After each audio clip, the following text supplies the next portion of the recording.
Everyone. Almighty God, we pray for your blessing upon this council.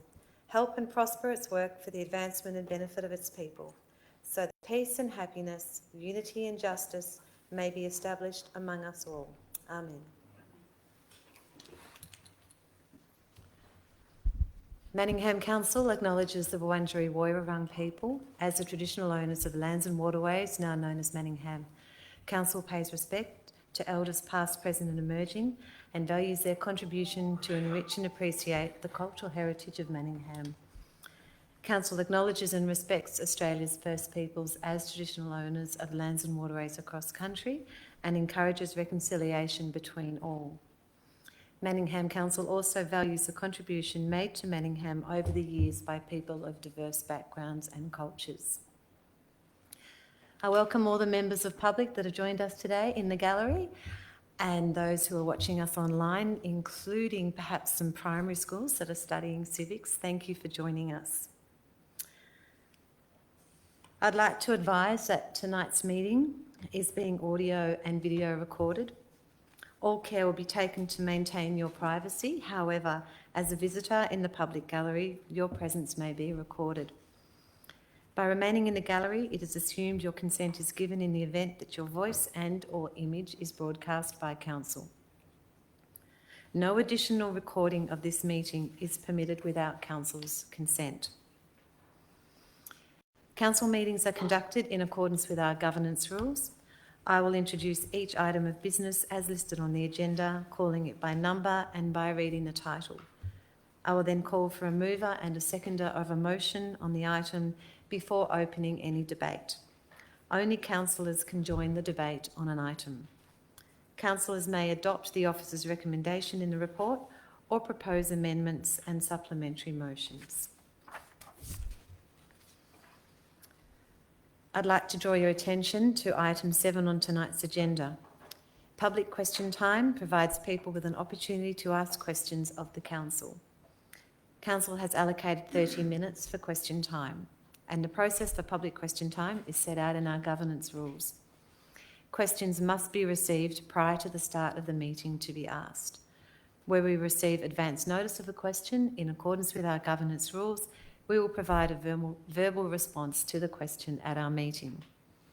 Questions we receive just prior to the meeting may be taken on notice if we don't have the information available to provide a meaningful response. If this happens, we will provide you with a written response to your question within 10 working days. Our governance rules provide that we will deal with a maximum of 2 questions per person and up to 4 questions on any one issue. These rules will be enforced to ensure a broad range of topics and perspectives can be heard during question time. When it is your turn to ask a question, I will ask you to come forward to the lectern. After you ask your question, you will have 2 minutes to make a brief statement. If you have more than 2 questions, please submit these additional questions in writing to Council through the normal channels. To ensure the efficient conduct of our meeting and maximum participation during question time, all questions and answers should be as brief as possible and no discussion will be entered into. Councillors and the gallery are reminded that question time is to be conducted in a respectful manner, having consideration to the diverse views of those present. Any disorderly conduct will be managed in accordance with our governance rules. Item number 2, apologies and requests for leave of absence. There are no apologies. Councillor, are there any requests for leave of absence? Thank you, councillors. Item number 3, prior notification of conflict of interest. So we've had no prior notifications of conflict of interest. Would anyone like to give notice of a conflict of interest? Thank you, councillors. Item number 4, confirmation of minutes. Do I have a mover?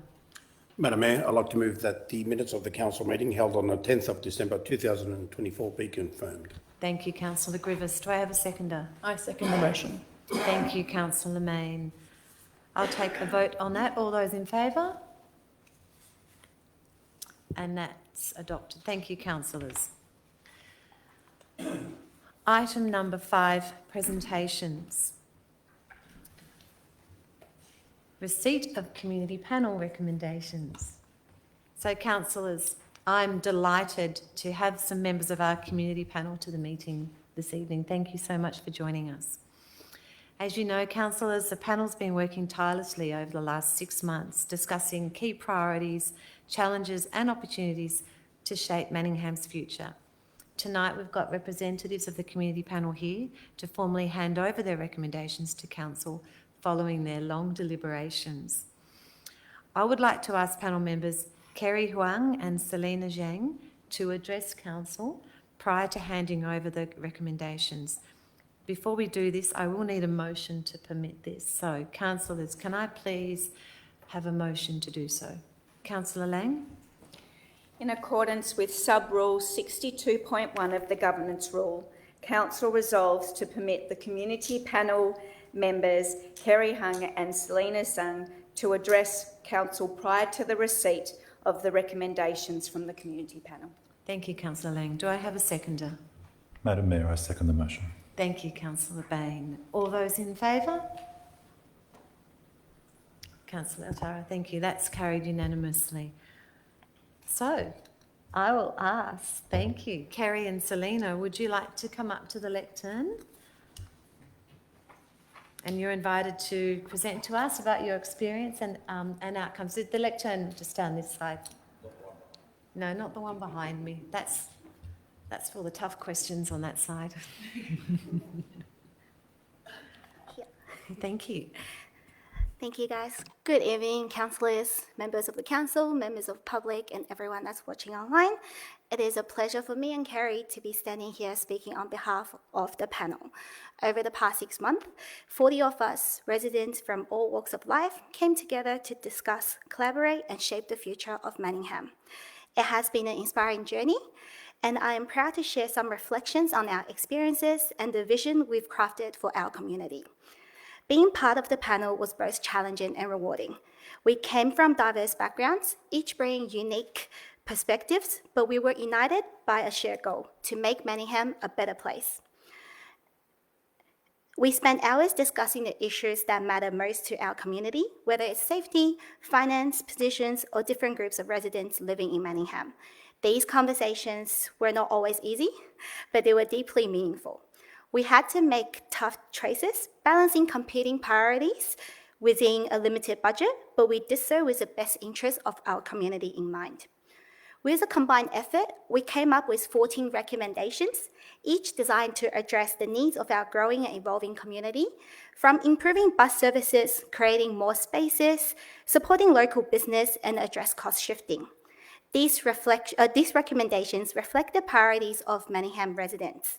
We also emphasize the importance of inclusivity, ensuring that no one is left behind. Whether it's seniors facing loneliness, youth struggling with mental health, or families in urgent need of support. But remember, this report is more than just a list of recommendations. It's a vision for the future, a future where Manningham is an inclusive and safe community committed to sustainable growth, well-being, and innovation. We envision a Manningham where diversity is celebrated, where our natural environment is preserved, and where every resident living here feels connected and supported. Now I'm going to hand over to Carrie, who's just going to talk about our hopes for the council with this report. Thank you. Councillors, ladies and gentlemen, guests and members of the public. Our hope is that the council will take these recommendations seriously and use them to guide their decision-making over the next 4 years. We truly understand that not every recommendation can be implemented overnight, as there's many roadblocks, I'm sure, that you all know. But we believe that with thoughtful planning and collaboration, we can make meaningful progress. We do also hope that the council will engage with the community, listen to their voices, and work transparently to turn this vision into reality. To the council, we ask that you prioritise the needs of the community in your decision-making. We do hope you will see these recommendations not as a burden, but as a major opportunity to build a stronger, more connected Manningham. We hope you will continue to involve residents in the process, ensuring that the community's voice remains at the heart of everything that you do. Finally, I'd like to thank my fellow panel members, observers, Mosaic Lab, and all councillors who were there to support us in this long process. Finally, this experience has shown me the power of community and what can we do when we come together, deliberate, and come together with a shared purpose. Let's continue to work together, residents, council, community leaders, to build a Manningham that we can all be very proud of. Thank you.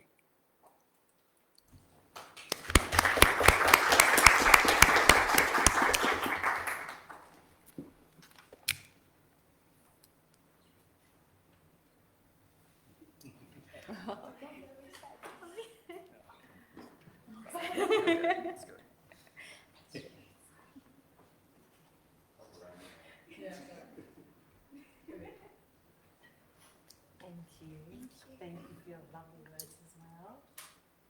Thank you. Councillors, can I ask if we can have a photo with the community panel members as well? So if just excuse us for a minute or two in the gallery. Can we have a photo, councillors and members? You want the council and the members? Yeah, are and the members from the panel? Yes, please. Yes, you need to put your good face on.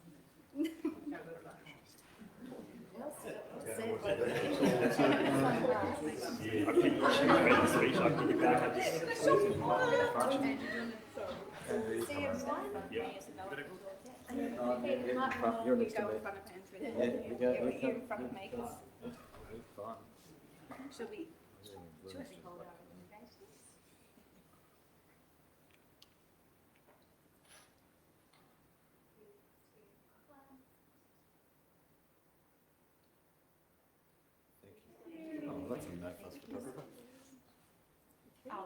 Oh, yes, the one that they really want. I'll send them.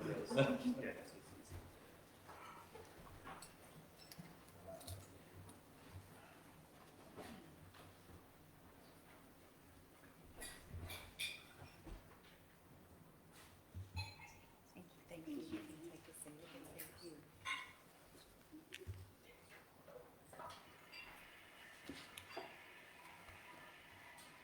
Thank you, Kerry and Selena. Very well said. And thank you again to the community panel for your time and your significant contribution in shaping Manningham's future direction. As representatives of our broad Manningham community, you're all given a significant task to make recommendations to Council on what should be our key priorities for our 4-year Council term and our Council plan and our 10-year asset and financial plans. And as you said, you also reviewed our community vision, which is to guide the Manningham that we want to create and to sustain.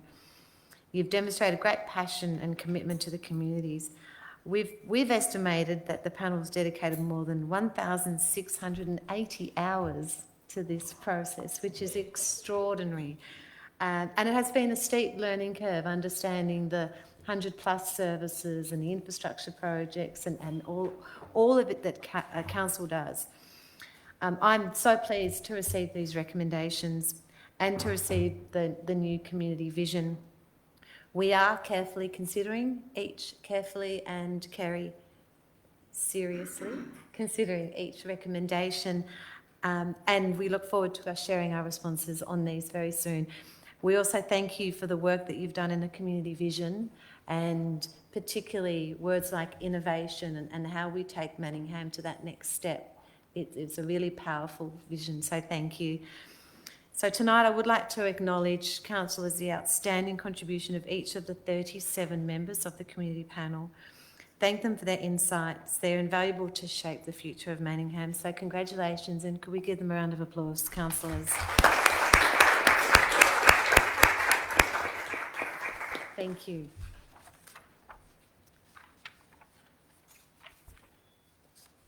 I'm now going to move to item 5.2, a motion of condolence for the passing of the Honourable Kevin Andrews, MP AM.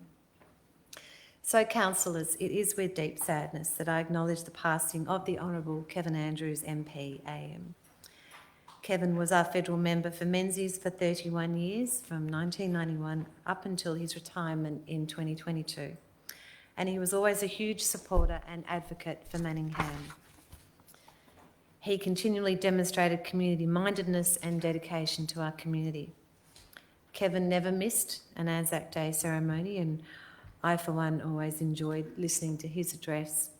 He always supported our mayoral balls. He advocated for many federal funding applications for sport and recreation upgrades for our residents' benefit, and even once stepped in to officiate one of our citizenship ceremonies when our mayor at the time was unexpectedly unavailable. Kevin represented his constituents on many committees and took on a multitude of ministerial roles, including Minister for Ageing, Minister for Employment and Workplace Relations, Minister for Immigration and Citizenship, Shadow Minister for Family and Community Services, Minister for Social Services, and Minister for Defence. I had the privilege of speaking with Kevin and his wife Margie just a week before his passing. Even given the circumstances, Kevin was showing his support to the community, going up and shaking people's hands and saying hello, which further demonstrates his remarkable character. Kevin was recently appointed as a member of the Order of Australia, AM, at the 2025 Australia Day Honours, which is a true testament to and acknowledgement of Kevin's dedication and significant services. Councillors, can I have a mover for a motion of condolence? Madam Mayor, I move that the Council place on record its sadness at the recent passing of the Honourable Kevin Andrews, MP AM. That Council record its appreciation for the contribution by the Honourable Kevin Andrews, MP AM, to Manningham Council and the broader community, and that the Council extend its sympathy and condolences to the Honourable Kevin Andrews, MP AM, and his family at this difficult time. Thank you, Councillor Bain. Do I have a seconder? Thank you, Councillor Goff. All those in favour? Oh, sorry, no, before that. Councillor Bain, would you like to speak to the motion? Thank you, Madam Mayor. I will speak briefly to the motion. I had the privilege of meeting Mr Andrews, and I believe he was a man of significant character and hard work, and that he made a very significant contribution not only to Manningham but also to the Australian nation. I echo your comments about his achievements locally over the significant period of time that he represented the seat of Menzies, but he also made a significant contribution on the national stages as well. You mentioned the various portfolios that he held over his long career, and at the national level he contributed to very important issues like the sanctity of life and the prosperity of the nation. I believe he was a man that worked all the way through to the end, and he passed away of a cancer that took his life quickly, and I echo the remarks of the motion and speak in favour of it, that we pay our respects to his family. I speak in support of the motion, Madam Mayor. Thank you. Thank you, Councillor Peter Bain. Councillor Goff, would you like to speak to the motion? Thank you, Madam Mayor. And on behalf of, I suppose, the council, we do really thank Kevin for the work that he has done in our community over many, many years. Nearly 30, I think it would be, probably. I first heard Kevin Andrews' name, actually. It was the pre-selection that he got selected at, and there were two very leading Liberals that were going for a position, and Kevin was an unknown who had just joined the party about 6 weeks beforehand, who came straight up the middle and won. And that was a shock. But soon people realised the character of Kevin and the work that he had done. And he was always reliable, because Kevin was a politician that didn't lie. He said what he thought, he lived what he thought, he did what he thought was right, even if it wasn't popular. And so you knew where you stood with him. You knew when you're talking to him that if there was something you needed or something you're going to get, he would actually fight for it if he said he was going to do it. He was a marvellous man who actually did have close involvement with council over the years. We can thank Kevin for a lot of the grants, federal government grants that do come here, because we don't get many at Manningham. But he was always an advocate for our road funding, for black spot funding. I don't know whether it still exists anymore, but he would also... So if you ever drive in a number of the areas of Manningham, it's thanks to his advocacy for us in the federal government for a lot of our roads, and especially if you go past the Pines on Reynolds Road down to that duplication and that structure of that road going down to Springvale Road, and we were working on all of Springvale Road, all right? I think there's a couple of funding now, but he was always there. Kevin was highly renowned for his Anzac Day speeches. And if anyone had ever listened to his speeches, you could actually put together one of the best-selling books that I know of with the speeches. And one day, it was about 5 years ago, I was at the Anzac Day service, and I said to Kevin, why don't you publish a book about these speeches? With all that you said. He said, I would like to, Jeff, but there's a problem. I don't have anything written down about what I've said.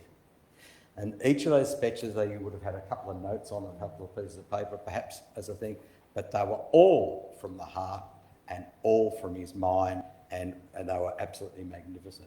It's a shame that we haven't got recordings of them. We didn't record them. So he was a man of great talent. He was a man of great intellect and a man of great hard work. Thank you, Councillor Time. So thank you, Madam Mayor. Thank you, Councillor Goff. Would anyone else like to speak to the motion? I will put that to a vote then. All those in favour?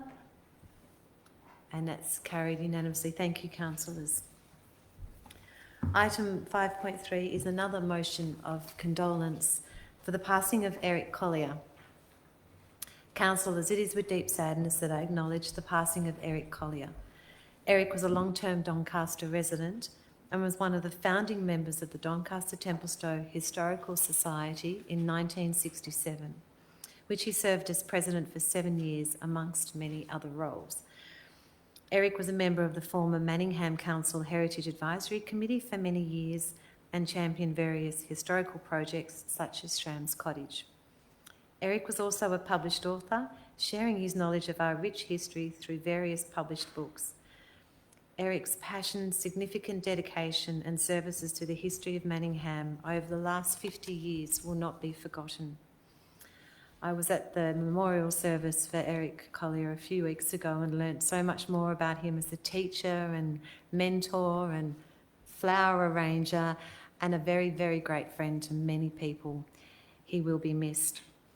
Councillors, can I have a mover for a motion of condolence? Councillor Chen. Thank you, Mayor. I move that Council place on record its sadness at the recent passing of Eric Collyer. Record its appreciation for the contribution by Eric Collyer to Manningham Council and the broader community, and extend its sympathy and condolences to Eric Collyer's family during this difficult time. Thank you, Councillor Chen. Do I have a seconder? I'll second that, Madam Mayor. Thank you, Councillor Griffiths. Councillor Chen, would you like to speak to the motion? Yes, I do. Thank you. And Mayor, Manningham community was saddened to learn the passing of Eric Collyer. Eric was a long-term resident of Doncaster, as you said that before, a teacher, flower arrangement, and very good at this, and a mentor. And he's also a very passionate churchgoer as well. And he also was a founding member of the Doncaster Templestowe Historical Society. And he had worked very, very hard to enhance the standing of the society. When I first elected to council in 2016, and he was one of the community members who contacted me to discuss how we can all work together to better preserve Manningham heritage. I was deeply touched by his love and passion to Manningham. Eric was always ready to assist community with his knowledge on the history of Doncaster and Temple, so he can go on and on about how to grow a fruit tree, to how to harvest and how to send the fruits to Melbourne market. And he was one of the original group of people who championed the relocation of Grange Cottage from Doncaster Road up to the hill of Victoria Street. And it was an amazing job. And also the Grange Cottage Museum Complex and now the Visitor Center, which is currently under construction. Over the years, he published many books and wrote many articles about the history of Doncaster and Templestowe. And his contribution, as you said before, Mayor, and to Manningham City Council's Heritage Advisory Committee for over many years was greatly appreciated by Council and the community and the Historical Society members. No doubt Eric will live on in the memory of many of us over the years, and he will remain, no doubt, partly of the Historical Society's history. Thank you. Thank you, Councillor Chen. Councillor Griffiths, would you like to speak to the motion? Thank you, Madam Mayor. I also echo my sentiments for Councillor Chen. I got to meet Eric in my first term as councillor back in 2012-16, and his passion for the Historical Society was amazing. He actually taught me so much, and it goes to show what you can do as a community member to bring people together, to keep the heritage and the history together, and show us what used to be and what we can do. My condolences to his family and to the Historical Society for a big loss, and may he rest in peace. Thank you, Councillor Griffiths. Do I have anyone else speaking to the motion? Councillor Lang. Thank you, Madam Mayor.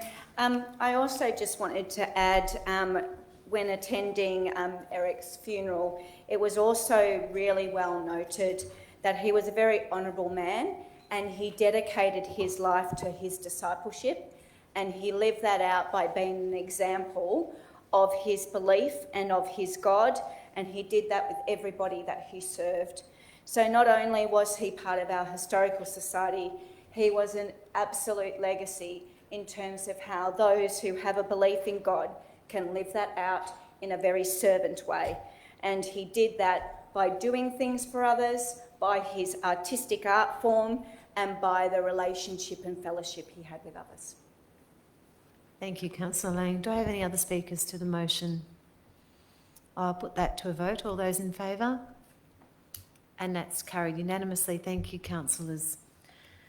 Item number 5.4, sadly, is another motion of condolence, councillors, from the passing of Helen Rennie.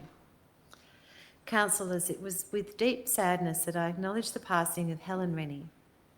Helen was a school crossing supervisor in Manningham who served the community for an extraordinary 45 years. Helen spent most of her time supervising the crossing on the corner of Doncaster and Church Roads and will be deeply missed by the community. Councillors, can I have a mover for a motion of condolence? Councillor Mayne. I move the Council place on record its sadness at the recent passing of Helen Rennie, record its appreciation for the contribution by Helen Rennie to Manningham Council and the broader community, and extend its sympathy and condolences to Helen Rennie's family during this difficult time. Thank you, Councillor. Do I have a seconder? Madam Mayor, I second the motion. Thank you, Councillor Lang. Councillor Mayne, would you like to speak to the motion? Yes, thank you, Madam Mayor. Although I didn't know Helen personally, I just cannot stress enough the importance of school crossing supervisors in Manningham. They create such an important environment of safety and support for the children in our community. And reflecting on my time at Templestowe Heights Primary School, I remember the warm, smiling face of our crossing supervisor. Not only did he ensure I crossed the street safely, but his kind and care and kindness were a small yet meaningful contribution to my daily life. So I'd like to once again thank Helen for her service. 45 years truly is extraordinary. You've improved the lives of thousands of Manningham children over that period of time. So thank you.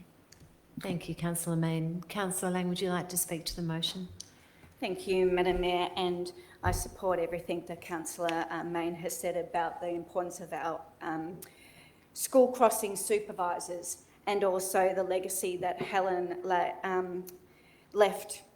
I had the pleasure of meeting Helen and being a part of the excitement when she received the 45 years service, and you just saw her face beam, but not beam from proudness, beam from humbleness. She herself couldn't believe that it was 45 years because she was doing something that she was passionate about and that she loved. She had a commitment to child safety. She also had a commitment to being a hello friendly face in the morning. And she said the best part about her job was the fact that she got to make relationships with those children and those families. She got to watch whole families go through, and then they would come back in the morning or the afternoon just to say hello because she was such a significant part of their lives. So I think that it's a true example of how a positive, friendly face, how a service of a school crossing supervisor can make the world of difference to someone's day, life, well-being and outlook. And we thank Helen for her legacy. Thank you, Councillor. Do I have any other speakers to the motion? I'll put that to a vote. All those in favour? And that's carried unanimously. Thank you, councillors. Item 6, petitions. 6.1. Petition. Residents proposing to establish Ilma Court and Robb Close as a residents-only parking area. Do I have a mover? Councillor Goff.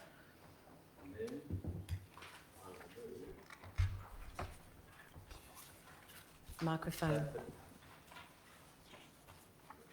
It's not on yet. Councillor Goff. Thank you. That a petition with 23 signatures requesting council to establish Ilma Court and Robb Close, Bulleen as residents-only parking areas to be received and referred through the appropriate officer for consideration. Thank you, Councillor Goff. Do I have a seconder? I second the motion. Thank you, Councillor El Taha. Councillor Goff, do you want to speak to the motion? Only briefly to say that this is a very important matter to our whole community in Bulleen, and we've got another petition coming up as well. Thank you, Councillor El Taha. Would you like to speak to the motion? No, thank you. Do I have any speakers against the motion? I'll put that to a vote. All those in favour? And that's carried unanimously. Item 6.2, petition. Parking issue related to North East Link parking in Rocklea Road and Golden Way area surrounding streets and courts. Do I have a mover?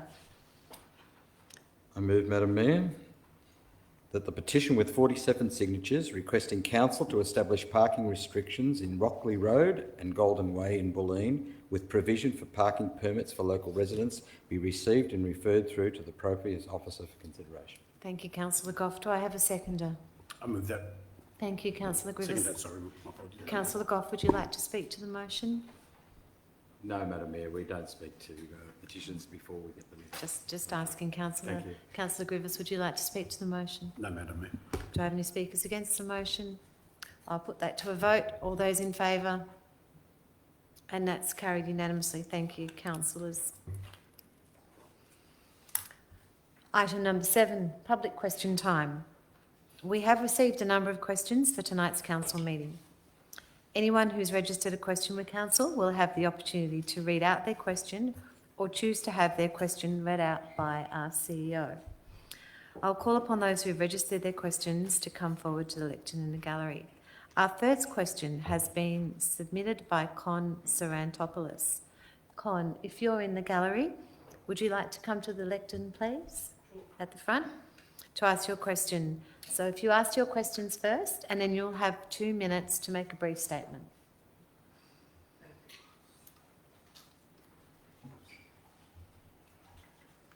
Thank you and welcome. Thank you. Good evening, councillors and everyone here.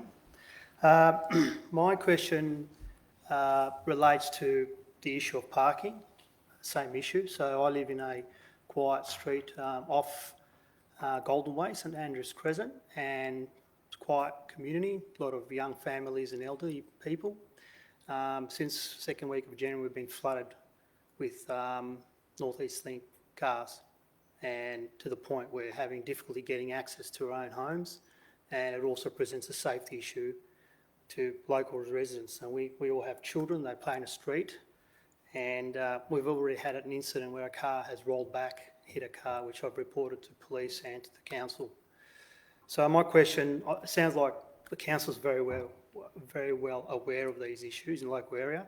But my question relates to that, and it is, can the council provide an update of the plan, including both short-term and long-term solutions and timelines addressing this parking issue?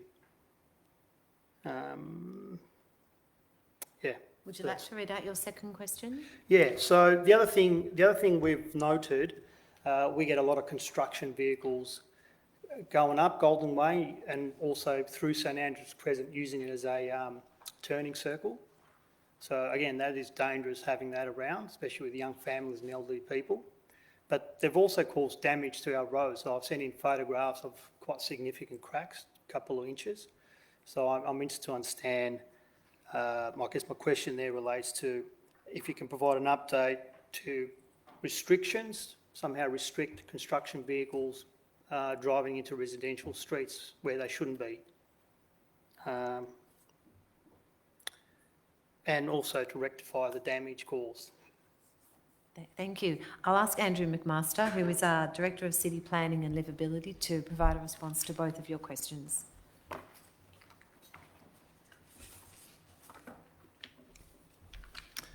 Good evening, Con. Thanks for your questions. Manningham Council is certainly aware of the recent and significant increase in parking issues in those residential streets which are opposite the compound for the North East Link near Manningham Road. I want to reassure you and other members of the community that we have been communicating with the project and their contractor Spark to understand why this issue has occurred and how this can be managed into the short and long term until the project is completed in 2028. Spark have confirmed with us that they've recently closed a section of their compound to worker vehicles due to construction works at the site, and they've also confirmed that there will be further closures of worker parking in the coming weeks. In the short term, Council has requested Spark do more to manage the issue of their worker parking and to meet their project approval obligations to minimise parking impacts on residential streets and businesses. This is a state project and Council expects the state to manage the project's impacts. Council's local laws teams are also undertaking more inspections of the area and issuing fines if cars are parked illegally. For example, in situations where cars are parked too close to driveways, fire hydrants and intersections. We are looking at other options as well, including parking restrictions to address the Spark worker parking issue, and those are discussions that we are currently in with the project to manage the issue. On timing, we'll be discussing those matters with councillors in the coming weeks. We appreciate absolutely the urgency associated with this work, and we're expediting it so that we can alleviate the impact to the community if possible. Council continues to encourage all members of the community to continue to report the issues they are experiencing with the project through to the project itself, as well as to Council from a parking management perspective. The project is resourced and responsible for managing customer complaint data, and we would urge you to continue to make those reports of illegal parking or problematic truck movements through your streets to the project so that they're aware of that and can take steps to rectify those issues with their workforce. On your second question on truck movements, again, we're in regular talks with the project to reduce the number of heavy vehicles that are using local streets. We absolutely consider that local street usage for heavy vehicles should be an absolute step of last resort by the project. I'd also reassure you that prior to the project commencing, there were asset inspections undertaken of all roads that might be used by project traffic to understand the damage that's occurred and to ensure that the project rectifies that damage that occurs.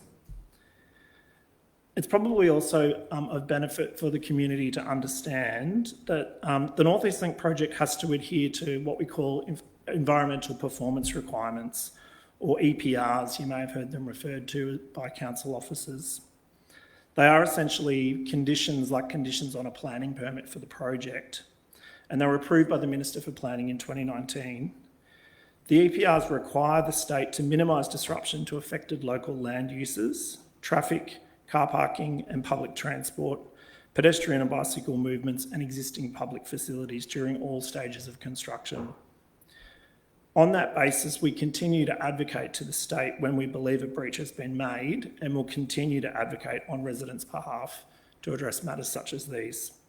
But again, I urge you, please continue to report those issues through to the project, and where you are dissatisfied with the project's resolution or response of the matter, absolutely be in touch with us. Okay, thank you. Thank you, and thank you, Andrew.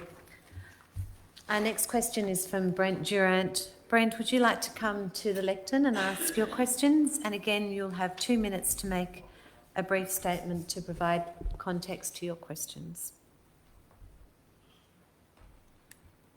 Madam Mayor, councillors, thank you for the opportunity. I see Andrew's still standing there. I think I've got a few of these questions tonight. So I've got similar issues to Con. I also live on St Andrews Crescent. It is extremely dangerous, particularly for some of our elderly residents on the bends, etc. I've been directly impacted quite a few times by a blocked driveway, my driveway being blocked, and had difficulty getting out. Also next door in between our properties there's a fire hydrant. That fire hydrant has been constantly blocked. In addition to that, I've also contacted my insurance company in regard to, what would happen if, God forbid, a house caught on fire within the street. They've asked me to keep a log of every time I contact council, which I'm doing. I've called council probably in the last couple of weeks 14 times, and I've actually registered a complaint every day a car is parked at that hydrant. And unfortunately, the parking inspector seems to have taken it upon himself to, install the rules on his terms. He's pretty much saying it's up to him as to whether to issue a ticket or not. Cars are directly blocking that hydrant. So it is an issue, and my questions are, what is council going to do to ensure their parking inspectors enforce Victorian laws when it comes to parking? Incidentally, out of those 14 complaints, 1 ticket was issued. Only 1 out of 14. I've got photographs, I've got the log, I've got the reference numbers, should council want to see any of that. So that's my first question in regard to the parking. Second question, can council provide a plan including timelines and solutions to mitigate the safety issues relating to parking on our street and streets around, i.e. permit parking only, residents only, no standing, parking on one side only, whatever it might be? Thank you, Brent. And Andrew is ready and waiting, Director of City Planning and Livability, to provide a response to your questions. thank you, Mayor. And thank you, Brent, for your question.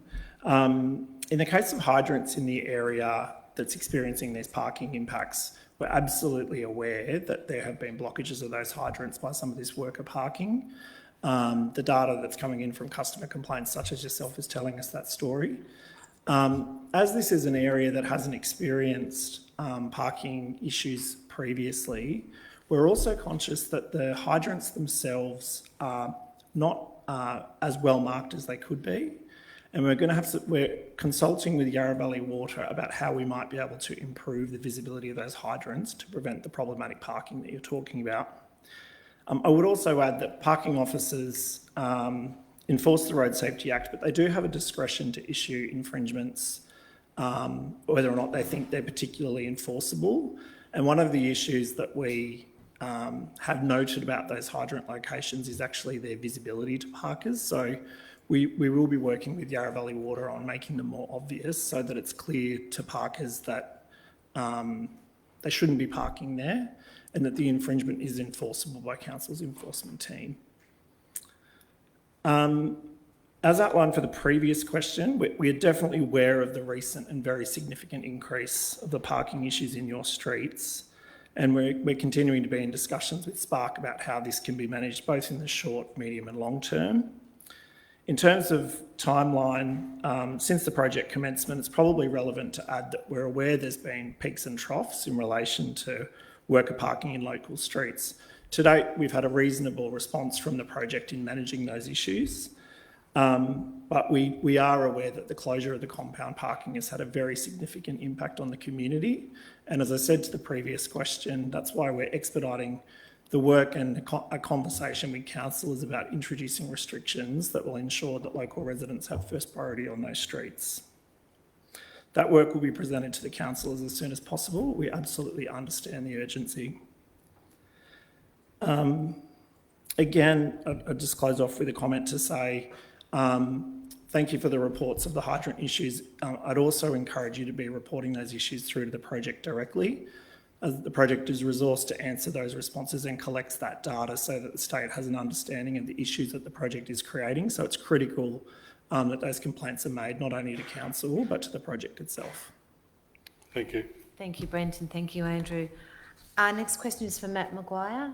Matt, yeah, great. Yeah, I think in the interest of the petition and the questions of panel satisfied that my question has been answered. Okay, thank you. Andrew McMaster, did you have anything further to add? No? I will then just ask our CEO, Andrew Day, to also provide a follow-up on the matter. Yeah, just to add a little bit to the response from Mr McMaster, which has been comprehensive. I also want to reinforce we absolutely appreciate the frustration, and a number of us have driven up round and had a good look at the impact on the areas that are in the petitions tonight and have been articulated. We share your frustration, and I just want to reinforce that this has actually caught us by surprise as well. So we were not anticipating or informed that this level of parking change would happen so rapidly. In fact, it was just before Christmas when we found out about this. Ordinarily, what we would do if we had had this sort of notice was to have actually worked with residents and consulted with residents to have this in place proactively. So we're really frustrated that we haven't been able to work through a process with you as community to work out what those restrictions might look like. We will work through the options that are available as quickly as we possibly can. But what I would say is that it will be challenging because bringing in any parking restrictions will also impact on you and it will make some changes in your streets, hopefully proactively. It will assist. But I can't guarantee there won't be some pain that goes along with it as well, because we know that with parking restrictions there are often unintended consequences that come along with it. Examples where people perhaps have multiple cars and traditionally parked on the streets and the like, so we're going to have to go through permit issuing processes. So we will work through it quickly, but the issue that we do have is we won't necessarily be able to deal with all those unexpected or unintended consequences as rigorously as we ordinarily would do if we had had more time to work with you as a community group to land those solutions as quickly but also as accommodatingly as possible. So I just flagged that we're really frustrated by this as well, that we haven't had enough time to engage with you on that. We will do so as much as we possibly can, but I'm just flagging there will be some challenges there in that, and we'll engage with you as a community on that once we land on what some of those solutions are. Thank you, Andrew, and thank you for your questions on that important topic. We do have one final set of questions that was submitted by Mr. John Podolak. John, would you like to speak to your question? So again, you have 2 minutes to provide some context to your question, and then I note you've submitted 3 questions, but you're able to ask 2 questions, please, John.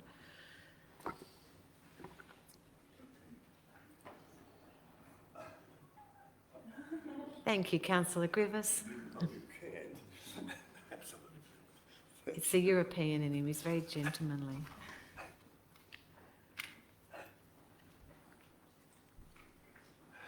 Good evening, ladies and gentlemen. What a friendly group. An example, I found that ever since I used this walker, which has resulted in so many offers of help, even though I'm not quite as incapable of dealing with my situation, but you certainly demonstrate to me right away what a friendly group I'm speaking to. What I'd like to do, if possible, with your permission, is instead of trying to spend time telling you who I am, I've prepared a number of sheets for you to have a look at, and I would be prepared to make an offer to those interested. How many of you here in this room have difficulty with memory? Join the club. I've been studying the topic for some time, and in fact I taught pilots Morse code as a bit of a challenge. It was one of these games we play, offered to teach pilots Morse code in one session, and I was assured that it's not possible to teach them in one session. Well, being a smartass that I am, I taught them in 30 minutes the Morse code. So I do know something about how to use memory, especially when I'm retired and my age is beyond elderly. Thank you, John. I do need you to move on to your questions now, please. Okay. Now, because we have the paper, thank you, and I'll share that with the councillors. Yeah, I can. I'll just... Just read the preamble in your question. Yeah. If you're interested. Perfect. Thank you. Because I'm new to this sort of body, I've not spoken or even been present at council meetings, so I'm not quite sure what's appropriate and what isn't. So please, I will absolutely. limit All good. it to Thank two you. questions. What's of interest to me are the roads and the signs that I've only just moved into this place 6 months ago, and some of the signs are mind-boggling. When I've been driving down Tram Road, we're all familiar with Tram Road, there's a sign there which says rough surface. It's been sitting there for the last 6 months that I've driven down that road, and the sign is on Tram Road, and yet it refers to a little bit of a pothole in the adjacent street. How are these things handled? It's beyond me. I ran my own business, and what's going on? The other question that I have, so I'll limit it to just the second question, are the road signs that we all see on roads owned by the council, or are they all being hired? And if they're all being hired, who's paying for them? We are. Now that's beyond comprehension. Also, I noticed that, you know, when you take off Tram Road to get onto the freeway, to go to Ringwood, it had signs put up there, roadworks, and 2 flashing light arrangements that must cost thousands of dollars. No roadworks for 6 months. What's going on? Thank you, John. I'll ask our CEO to provide a response to your questions. Thank you very much for the questions, Mr. Podolak, and for your background as well, which is incredibly impressive. In terms of the roads that you seem to be referring to, like your tram roads and the like, often those major roads going through municipalities like Manningham are owned by the state government and managed by the state government from a repair perspective. Although we do have elements on the sides of the roads that we have some responsibility for. So in terms of maintenance of those particular major roads, that sits with the state government, including the obviously the big freeway and the like that you seem to be referring to as well. And if you like the more minor roads, the suburban roads generally are council's responsibility. So the signage and the like associated with those are our responsibility. And then it can just be a little bit blurred as to whether the signs on the side of the road are council's responsibility or the Department of Transport. So what I would do is encourage you to raise those issues directly with council. That's not a problem for you to work out. It's a problem for us to work out as to whose responsibility that is in terms of the maintenance and the signage. We have regular meetings with the Department of Transport where we raise concerns like the ones you've raised, where there might be long-term potholes, for instance, on some of those Department of Transport roads. We raise those regularly with them and endeavour where we can to have them come out and fix those in Manningham. But as I said, rule of thumb really is the smaller suburban roads are council's responsibility, and the larger tributary roads are state government. But we certainly encourage residents not to try and work that out themselves. Feel free to get in contact with us and we'll make sure that we can pass those issues on. But thank you for raising those concerns. I'm totally ignorant that on page 47 of tonight's document, it refers to 2004. Are we that far behind? Some sort of thing on, I only had a glimpse of it. Have a look at page 47. So we'll get to that, John, at that item. But if there's additional questions, I encourage you to follow up. Oh, sorry, thank you to the Deputy Mayor. If you have additional questions relating to road management or that road management plan or things around your street, please contact council or contact your ward councillor, because either me or Councillor Main. It's Councillor Main.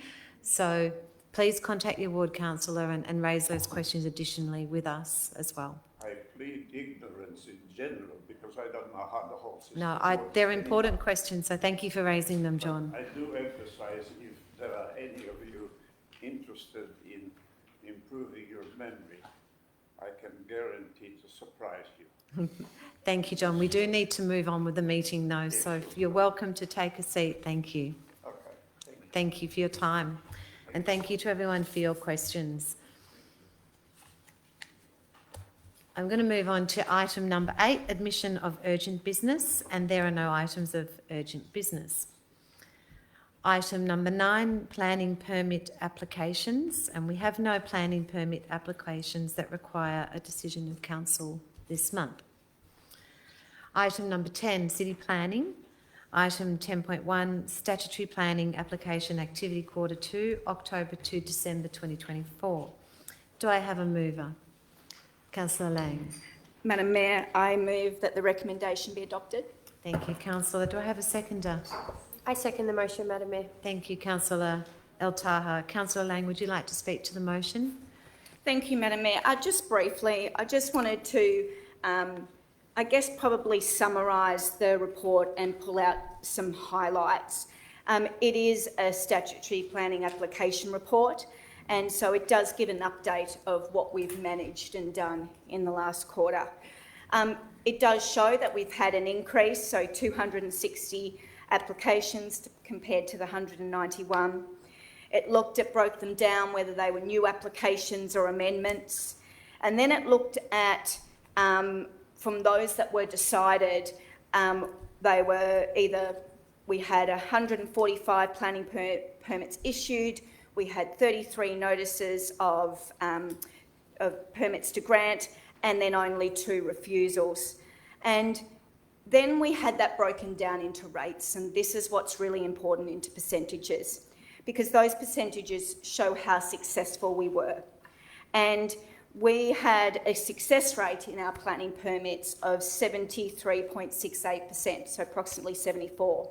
And the Melbourne average is only 63.9. So we are better in Manningham than the Melbourne average.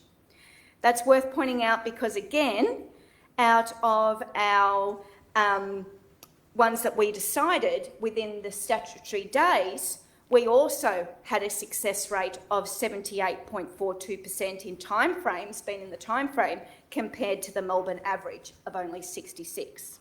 So not only are we better in our rate of actually the planning permits issued, we're also better than the average in terms of the time.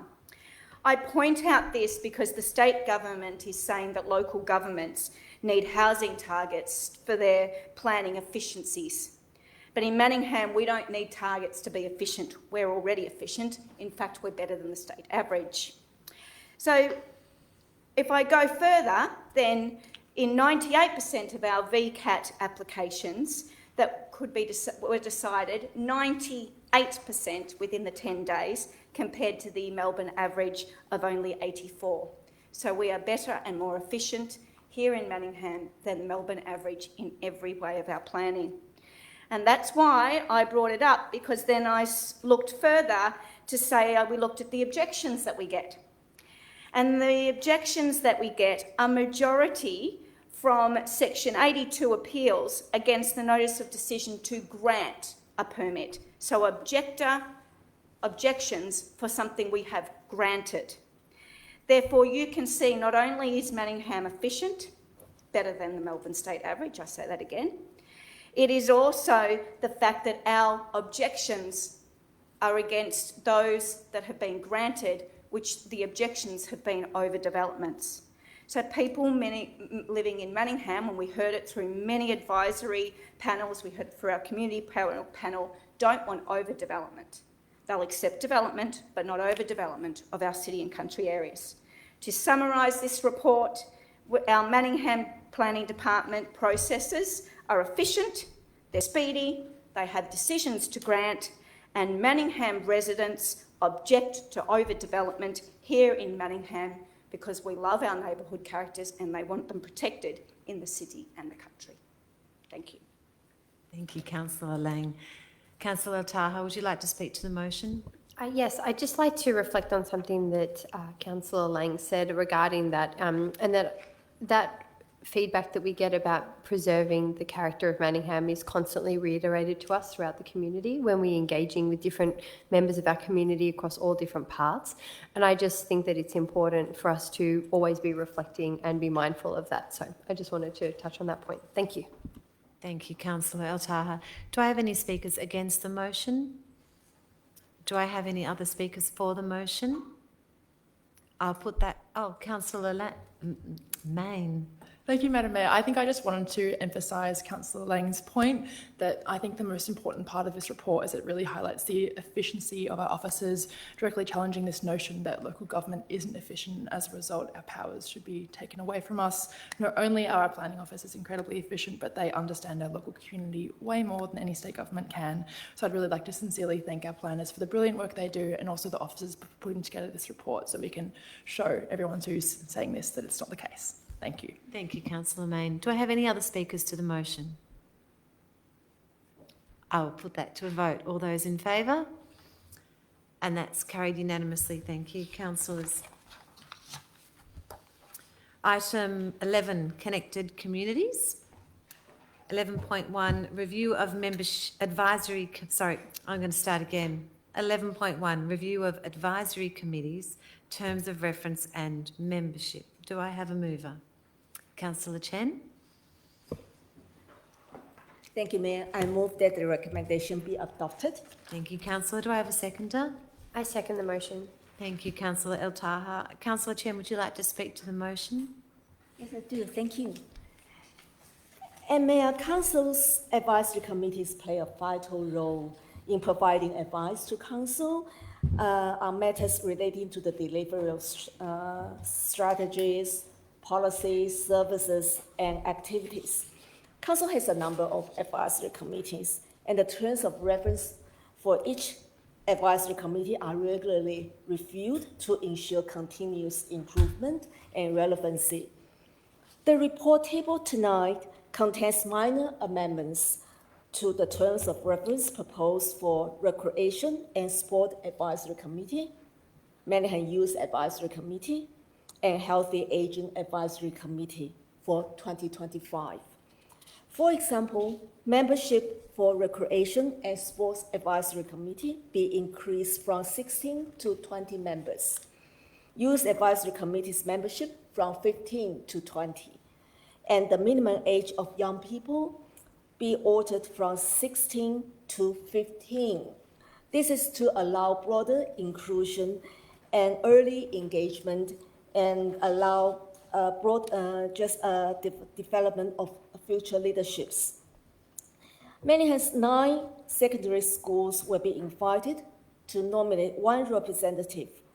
The rest of the committee members will include 4 representatives from Manningham's youth services clients and 7 self-nominated members, including the 18 to 25 years old cohort.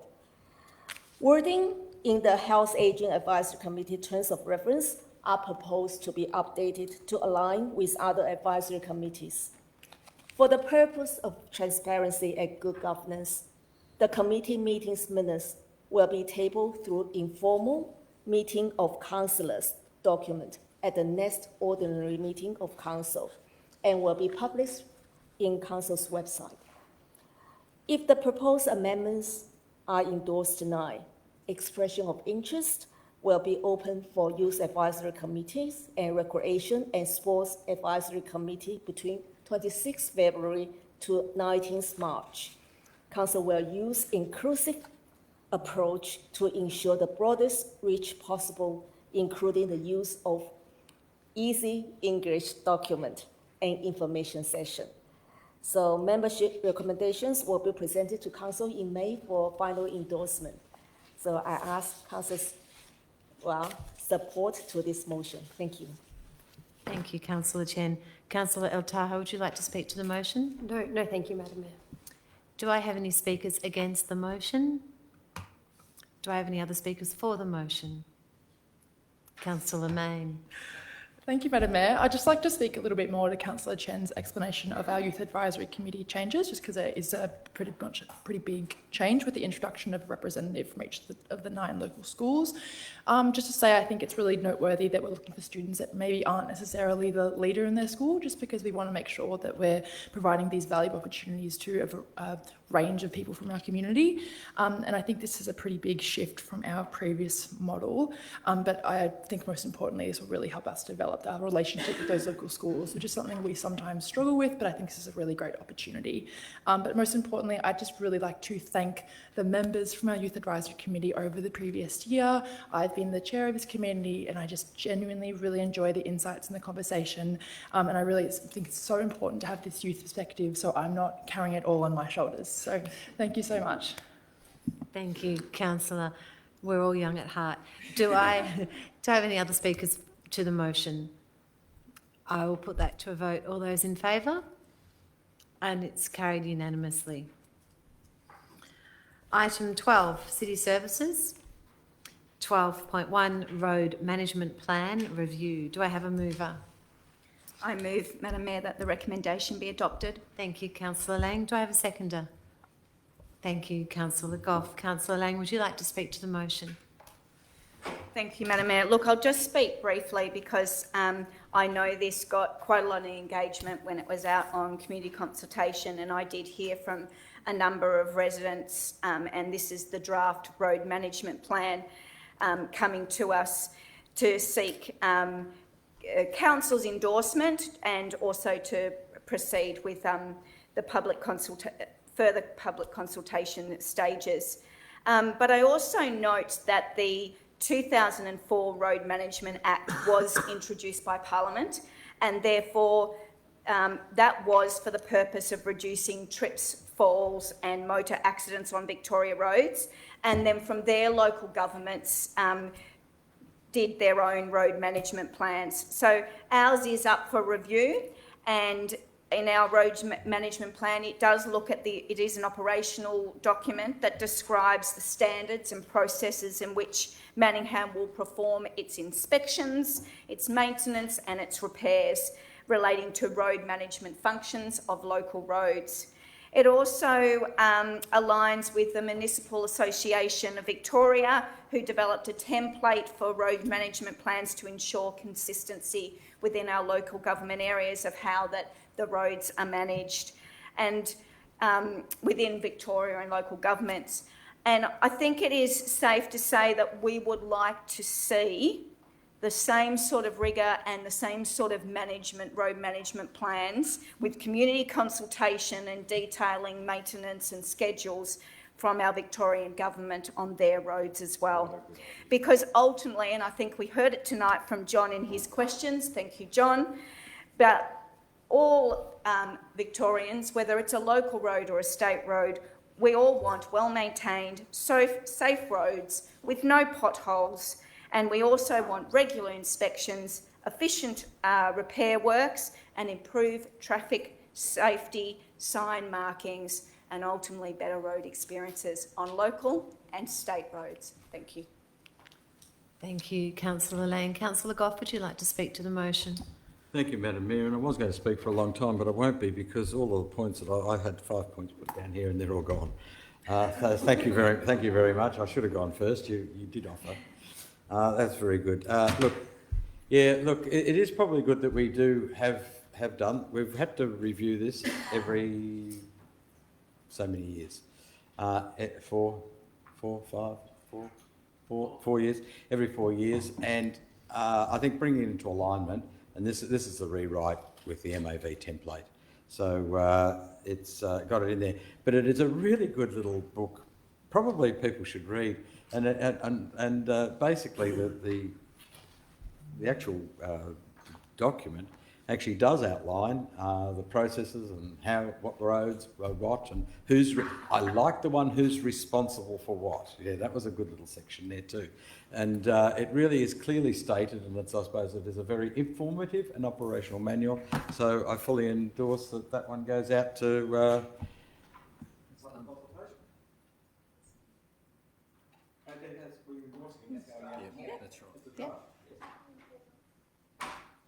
Thank you, Councillor Goff. Do I have any speakers against the motion? Do I have any other speakers for the motion? Well, I will put that to a vote. All those in favour? And that's carried unanimously. Item 12.2, Electric Line Clearance Tender Report. Do I have a mover? Thank you, Councillor Goff.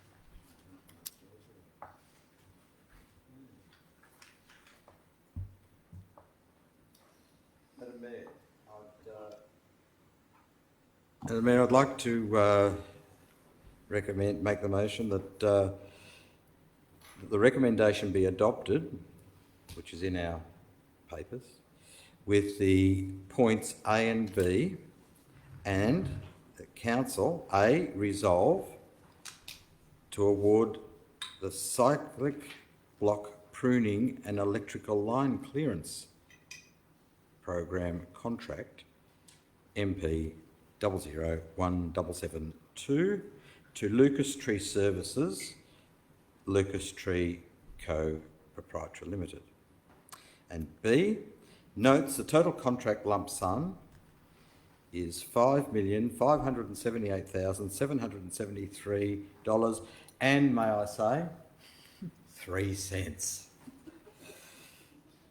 including GST. We can blame that for the 3 cents, I think. For an initial contract for 4 years with the option of 2 one-year extensions.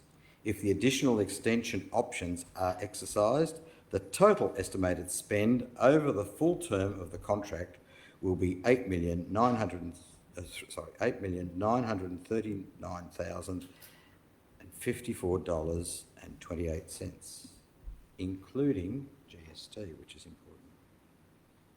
All the other points, Madam Mayor, as per the document. Thank you. Thank you, Councillor Goff. Do I have a seconder? Oh, sorry, Madam Mayor. Yes, that's that motion. Thank you. Do I have a seconder? Thank you, Councillor Conlon. Councillor Goff, would you like to speak to the motion? Well, Madam Mayor, it's one of the things we want a leafy suburb, and we need to clear our lines, and we do have to do it. And there's I suppose, an insurance responsibility, and there's a responsibility, but also there's an effect on the community and the way the place looks, because it does look awful as they go through and tunnel out trees along our streets. And basically, it's important that we do get a company that is respectful and can carry out according to the rules and regulations into this, and we're accepting that tender in the motion. So at this particular point, I will say that's all I've got to say on that part, but I do wish to foreshadow another motion with regard to issues with trees and electrical line clearance. Thank you. So if I may foreshadow that, if this one is successful. Thank you, Councillor Goff. That is noted. Thank you. Councillor Conlon, would you like to speak to the motion? Nothing further to add, but I look forward to the foreshadowed motion. Thank you, Councillor Conlon. Do I have any speakers against this motion? Do I have any other speakers for this motion? Well, I will put this motion to a vote. All those in favour? And that's carried unanimously. Councillor Goff, I'll move to your foreshadowed supplementary motion. Would you like to move that supplementary motion? Thank you, Madam Mayor. And this is that Council request officers to provide a briefing on the Energy Safe Victoria, ESV, clearance regulations that includes the declared areas and high bushfire risk areas of the municipality. The briefing to include an update on our advocacy with the Electrical Services Victoria to review the extent of tree pruning to areas within the reduced risk area of our municipality, with the goal to achieve Manningham's Urbis forest targets to improve the canopy and combat urban heat island effect. Thank you, Councillor Goff. Do I have a seconder for that supplementary I'm happy to motion? second that, thank you. Thank you, Councillor Conlon. Councillor Goff, would you like to speak to this motion? Yes, Madam Mayor. I do think we need to have a lot more discussion in that, and councillors need to work out and how local government goes ahead with line clearing. We've seen in certain areas some devastating effects of the actually carving out and cutting down trees. So at one extent, we want people to plant trees and to do things. Second extent, we've got it. Now, in some of our areas that are lucky enough to have been built in the 80s and 90s, have underground power.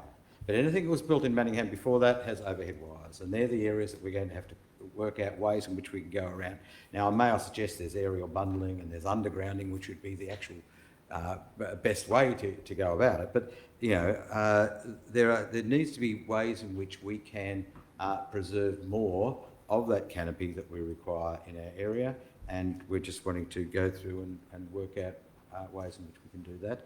And we're not talking about, and I think the exclusion is there, we're talking about the safer areas, not the areas that are going to, like, I shouldn't mention suburbs, but, you know, in the non-urban areas, Carly, that have got great fire and flooding, but fire effects. So, Thank you, Councillor Goff. Councillor Conlon, would you like to speak to this motion? Yes, I would. Yeah, thank you. Yeah, I think I appreciate the Councillor Goff raising this, and I think it is important that we do look at every option in terms of line clearance.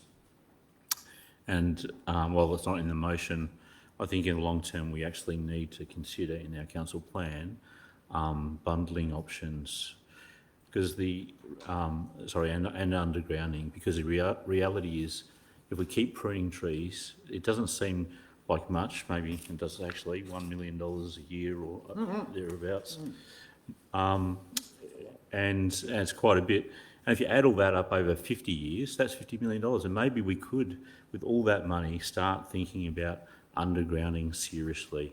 And maybe we should actually make up our own private network, because we sold that off a while back, and networks are actually the ones who make most of the money from our electricity bills. So there you go. There's an idea for you. Thank you. Thank you, Councillor Conlon. Do I have any speakers against this supplementary motion? Do I have any other speakers for this supplementary motion? Councillor Lang. Thank you. I'll just be very brief. I just wanted to say that tree management is a complex issue, and as was pointed out by Councillor Goff, there are areas where tree pruning in our BMO areas does need to be extensive for that risk. However, we balance that risk management with the impacts of climate change, and in particular the urban heat island. We all know trees are the best form of shade.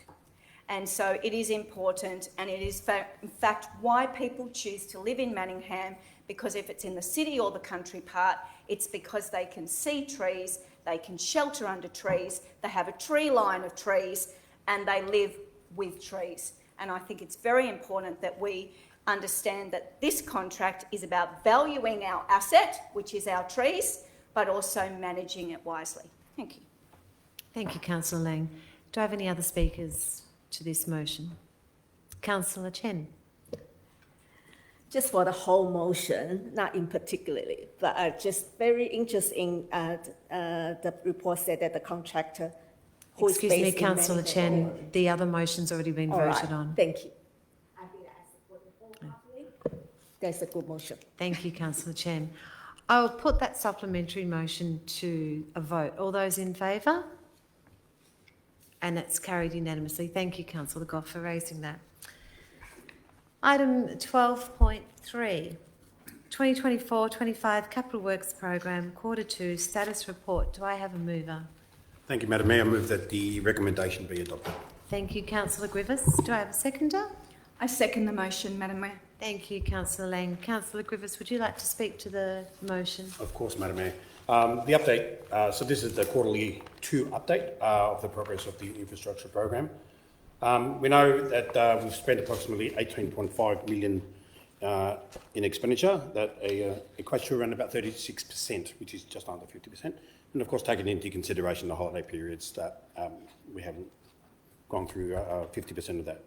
In addition, 4.5 million spent on property acquisitions, which is great for Manningham. So looking forward to what we can do with that, those acquisitions. For those that need to know, that the budget for 2024-25 is 78.83 million, made up of 54 million in expenditure and 24 million in operating expenditure, which is fantastic.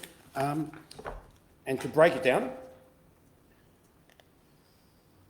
approximately 3 million in well-governed, 3 million vibrant economy, 2.2 million resilient environment, which is great, and 3 million for healthy community, which is really important in our community, and of course 7.2 million in livable places.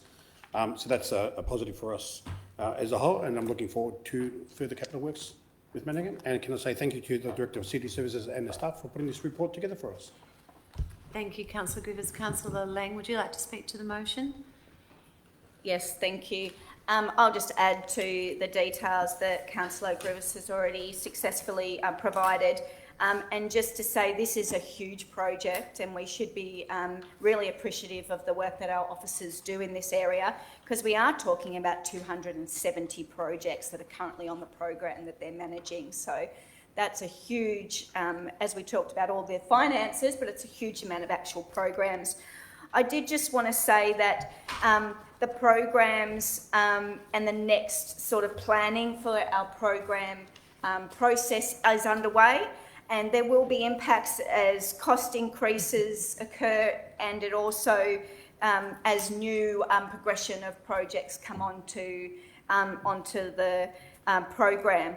And in particular, we've got the Gumnut Gully Preschool, we've got the Warrandyte Services Review, the Community Infrastructure Plan, and we've got big projects like Acarina, Jumping Creek and the Templestowe Route projects, which are all really important and will impact our next planning phase.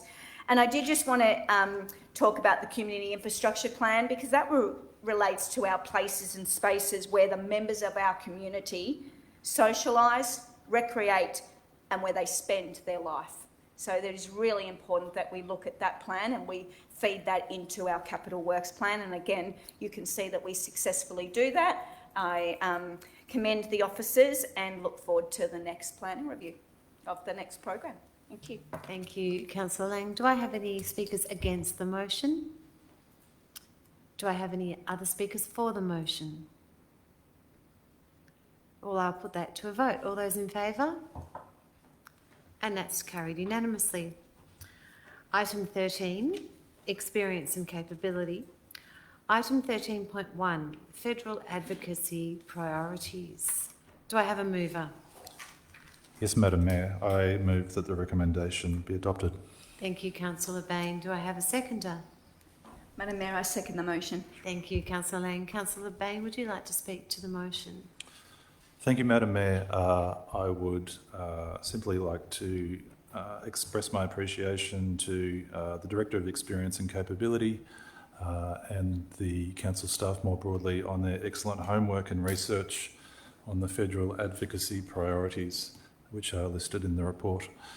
As a result of move of voting patterns and redistribution, Manningham sits in an area where we will be part of federal marginal seats, and the research and the work done by the council officers places us well to advocate for these priorities. Thank you, Madam Mayor. Thank you, Councillor Bain. Councillor Lang, would you like to speak to the motion?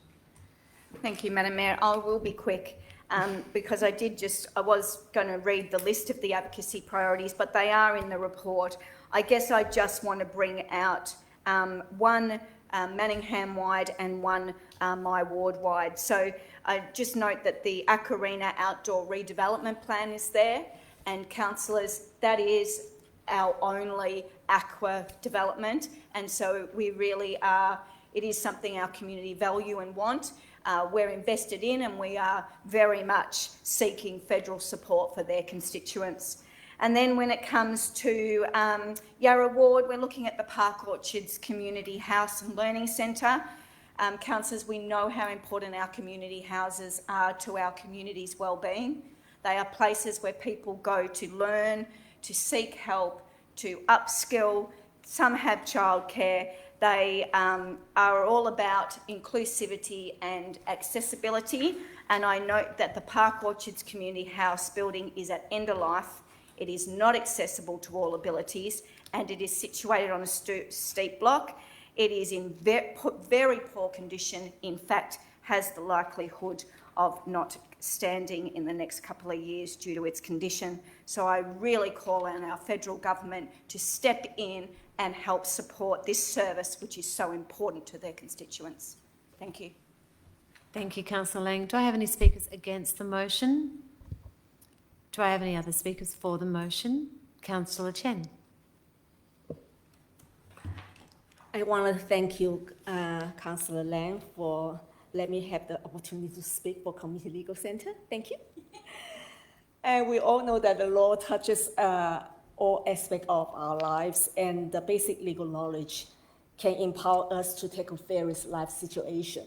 Of course, Community Legal Centre provides free, quality legal and information, advice, and education with a particular focus on the disadvantaged, such as homelessness, financial hardship, family violence, discrimination, and those with special needs. The community legal centers have a long history of demonstrated success in obtaining and coordinating volunteers and pro bono support from private lawyers and other professionals. For funding bodies, it provides greater value for funding dollar and provides greater benefits to the society because of their early intervention strategies. Currently, Manningham residents must travel outside Manningham to use Eastern Community Legal Centre in Box Hill. Unfortunately, our residents are facing access barriers due to lack of proper public transport services, parking challenges in Box Hill, overwhelming service demand for community legal centre service. ECLC has expressed interest in creating a presence in Manningham. Because community legal centres are funded by a very complex mix of state and federal funding, Manningham's priority is to secure a local service, and the ask is a very modest of $350,000 per year ongoing funding to maintain a community service in Manningham. With the federal election just around the corner, I just urge our community to take whatever opportunities available to make our voice heard and to seek candidates' support and endorsements of all of our advocacy priorities. Thank you. Thank you, Councillor Chen. Do I have any other speakers to the motion? Councillor Conlon. Yeah, thank you. I think this is a great list, councillors, and particularly I'd like to just pull out a couple of things out of here. The North East Link. It'd be so easy to just put those filters in that we've heard from the community they want, to give them assurance on the stack, so that we don't have to worry about monitoring and arguing about that for 20 years and then finally putting it in. Get the federal government to fund it straight up. That's a great idea. 5 ways intersection that has been on our radar for a long time, and it'd be great to see someone actually have the guts to say, yes, that's a project that should be done. And if we can get some federal government funding for it, that will make it easier for the state to decide to do it, despite their complete lack of funds as they seem to have. And, you know, there's a number of smaller projects in there, but yeah, thank you. I'd like to reiterate our thanks to the officers for getting this list together, doing the research, and I look forward to us having some more success in this upcoming federal election period. Thank you. Thank you, councillors. I might speak to this motion, if I may, because it is a very important motion, and as Councillor Bain said, we have now 3 federal members within Manningham, Casey, Deakin and Menzies. I do want to speak specifically to our advocacy on the North East Link project, and though it is being a project run by the state government, it does have co-funding by the federal government.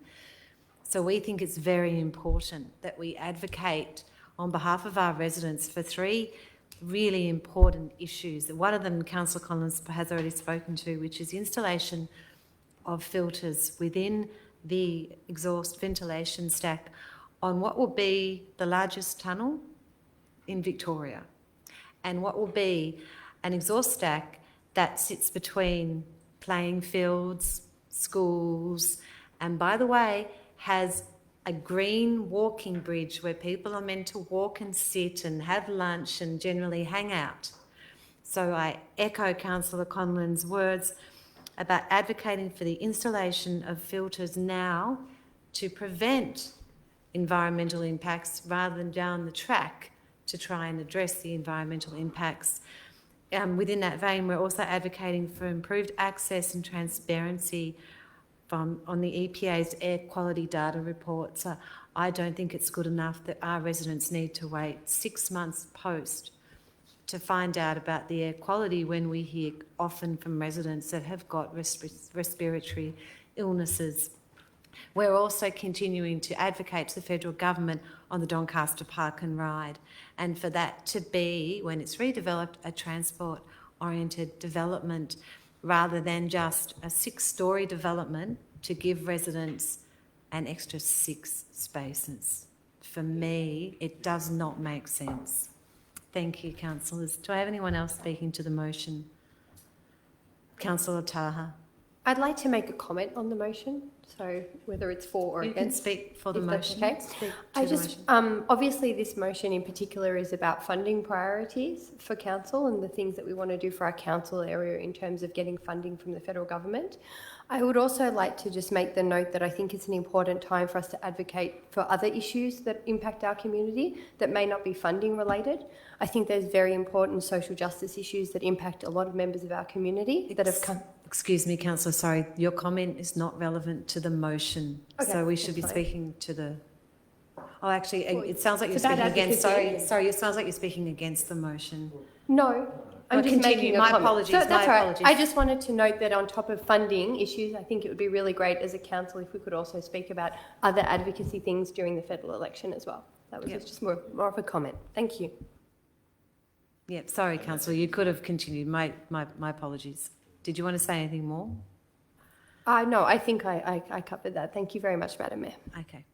Any other comments? Any other speaking to the motion? Councillor Main. I guess just to pull out a few more, just to reiterate Councillor Lang's comments about Ocarina, if the federal government really wants to have a tangible impact on our community, this is what they should invest in. It's going to be our biggest project of the next 4 years. It's a real genuine investment into your community that they will notice, and we really encourage you to invest.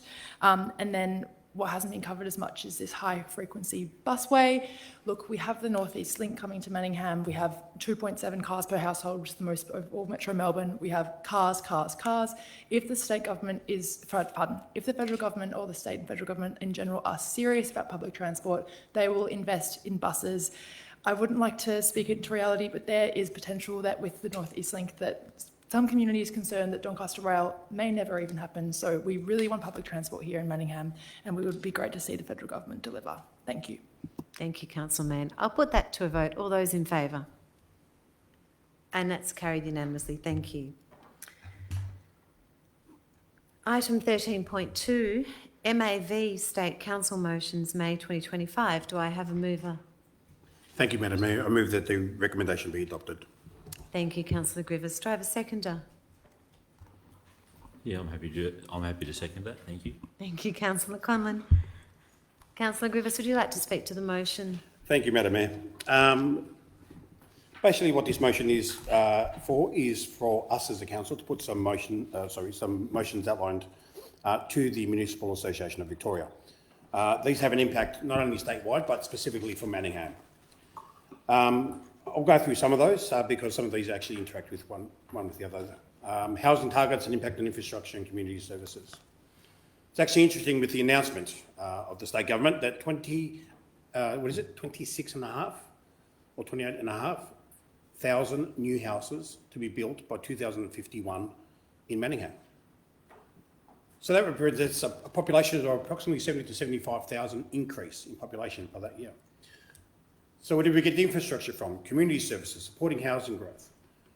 We need to jointly be responsible between government levels and infrastructure planning, how we do that.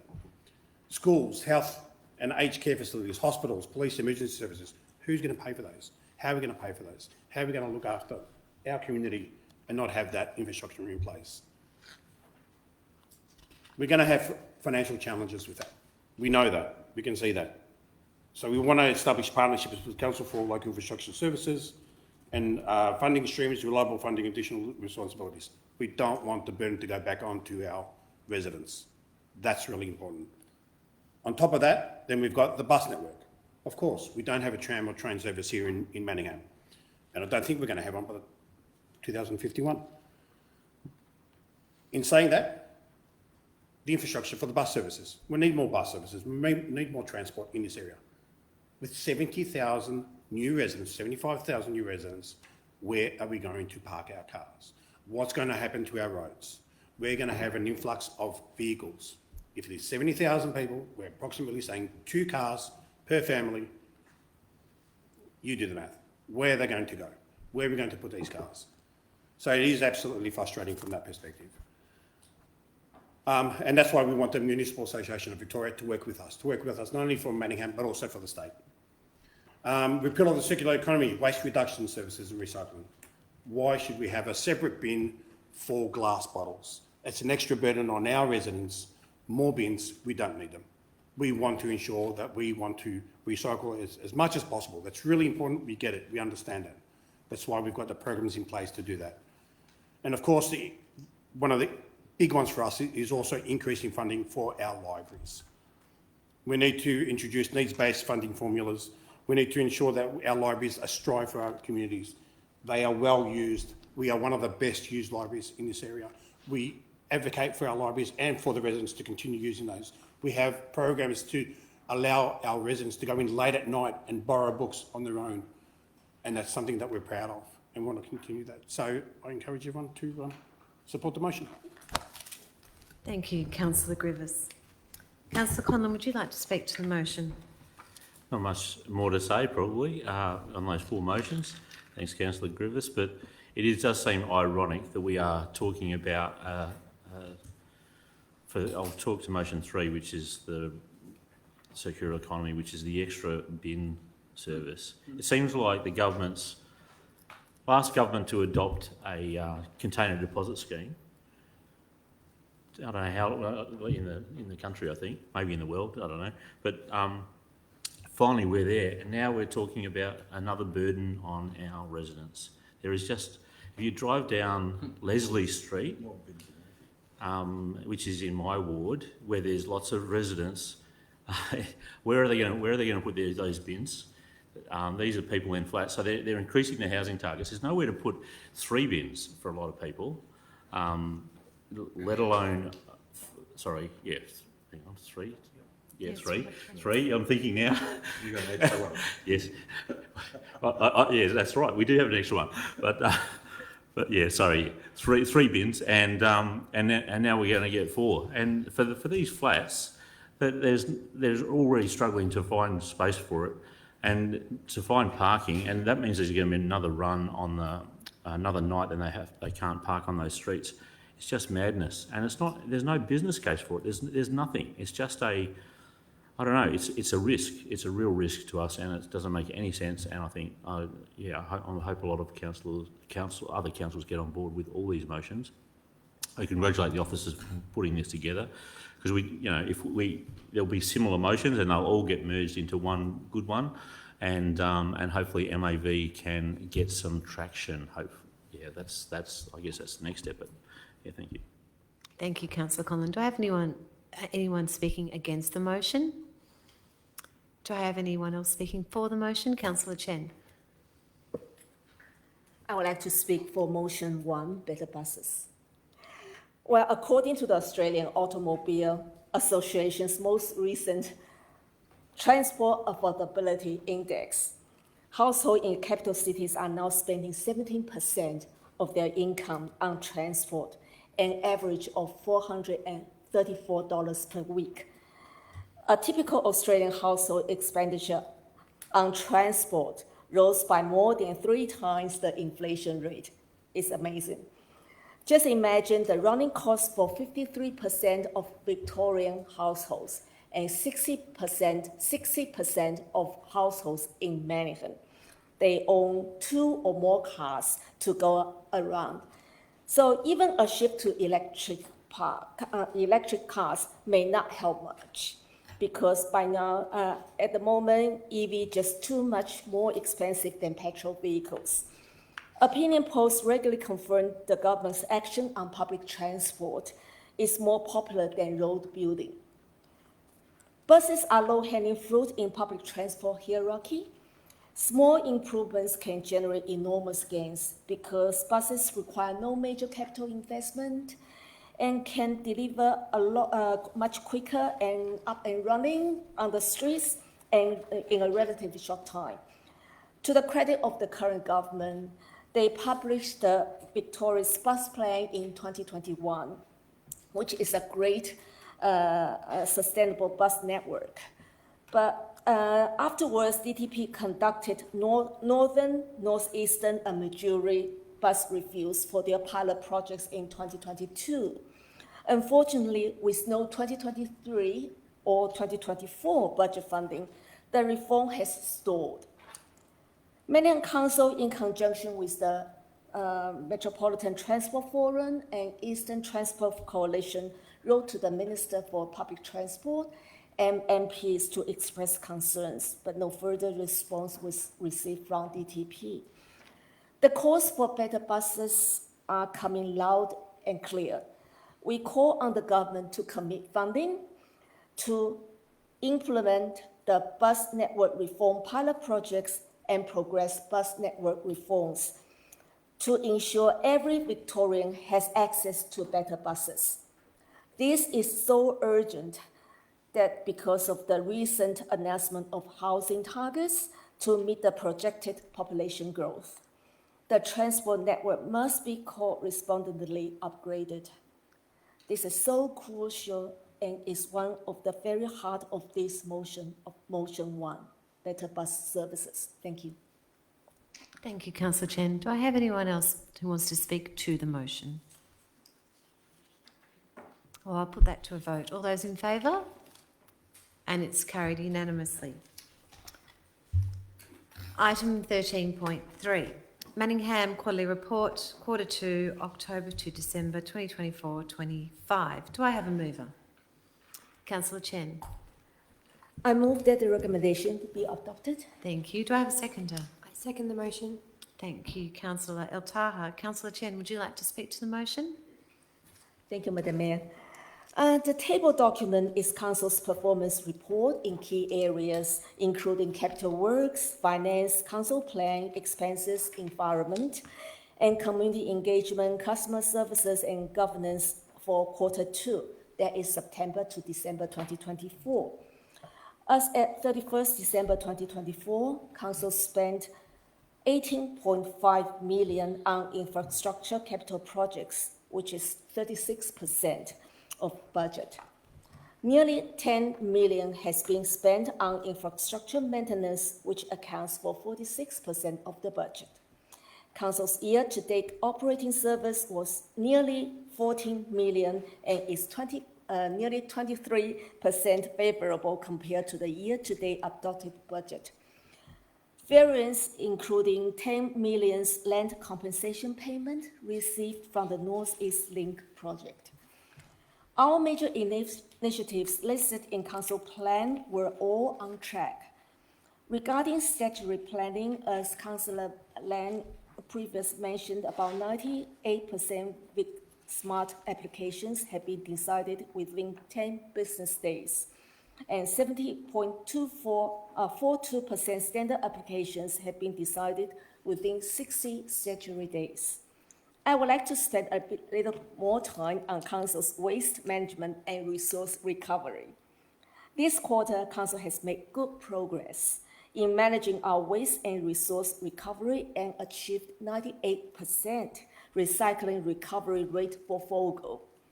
Madam Mayor, the landfill levy is increasing by 28% per tonne in 2025-26, and we expect the rate will rise further in the coming years.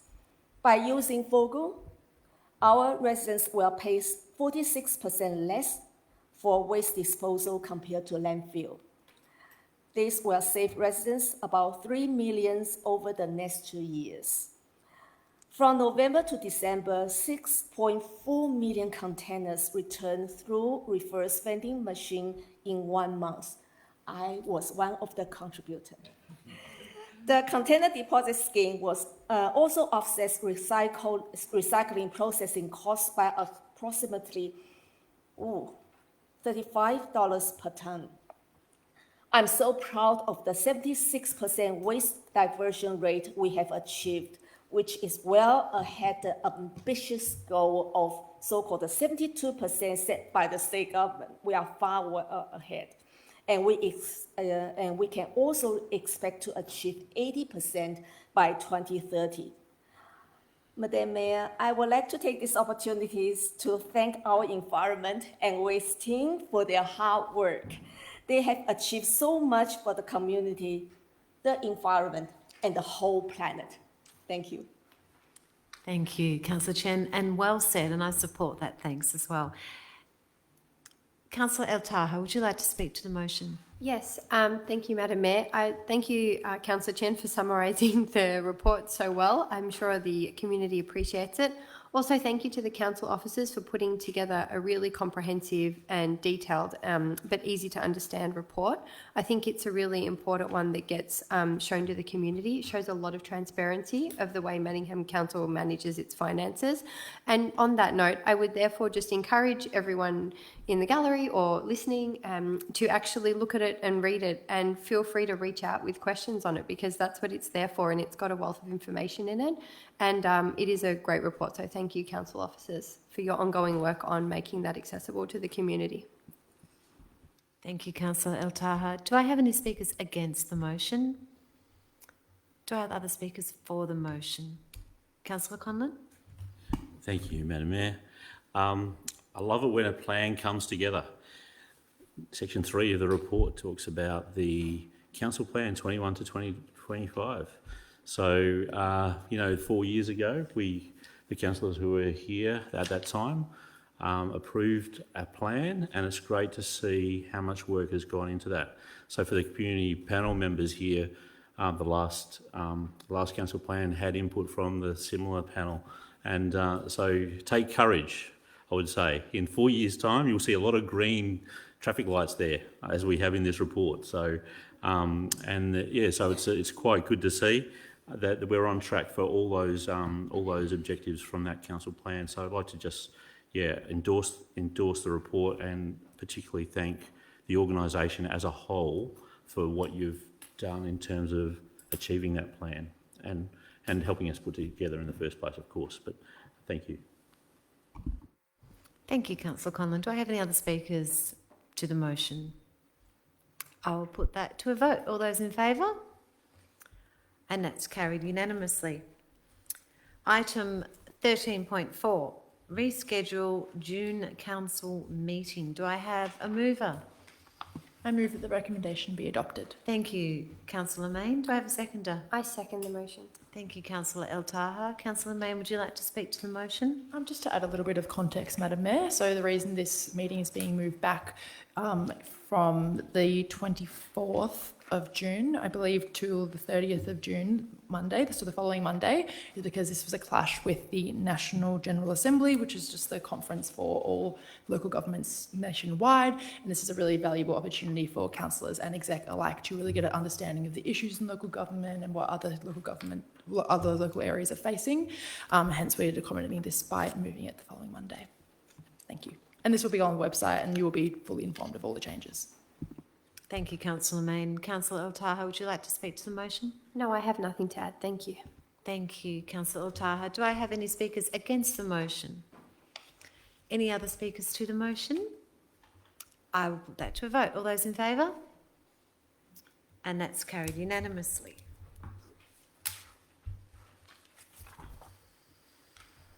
Item 13.5, Appointment of Authorised Officers, Planning and Environment Act 1987. Do I have a mover? I move that the recommendation be adopted. Thank you, Councillor Mayne. Do I have a seconder? I'll second that, Madam Mayor. Thank you, Councillor Griffiths. Councillor Mayne, would you like to speak to the motion? No, thank you, Madam Mayor. Councillor Griffiths?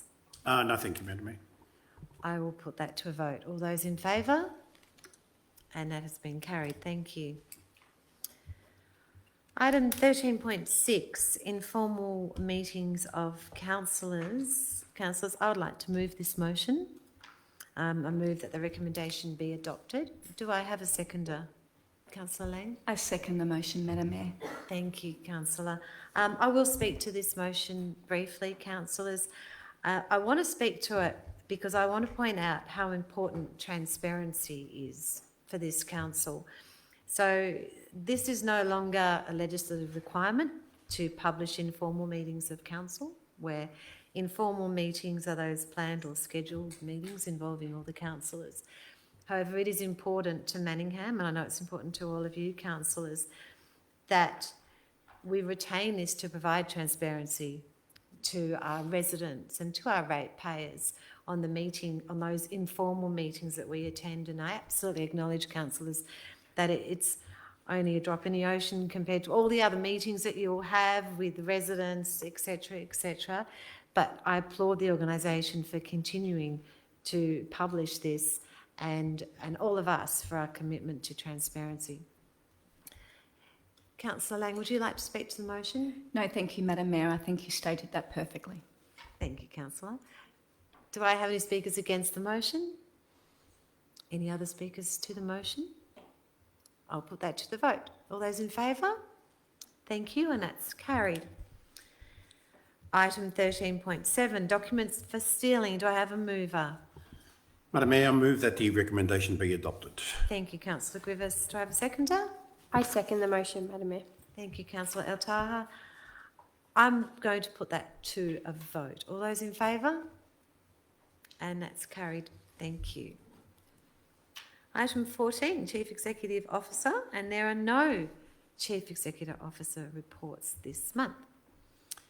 Item 15, Urgent Business, and there are no items of urgent business.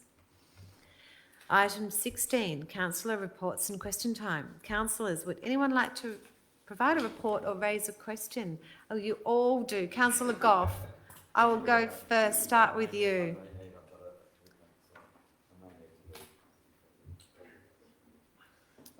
Microphone, Councillor. Go. Thanks very much. Listen, talking tonight, we've had another number of problems that have come up. Car parking outside your house, you know, people parking from everywhere, coming into the streets. But it's not just in those areas. It's across the municipality. There's an increase in cars in streets outright. There's higher density living, and we are approving that, and that's fine. We are getting it, and that's what's going to happen. But let's bear in mind that we're going to have to think of good ways into the future of how we get out of looking like Fitzroy or Carlton, where you drive down laneways and around here and you just can't find a car park whatsoever. You know, there are a number of streets within Bulleen that I know that there are cars parked there every night, and there's barely a laneway of car to get through between all of the cars parked all the way along the street. This is becoming a major issue.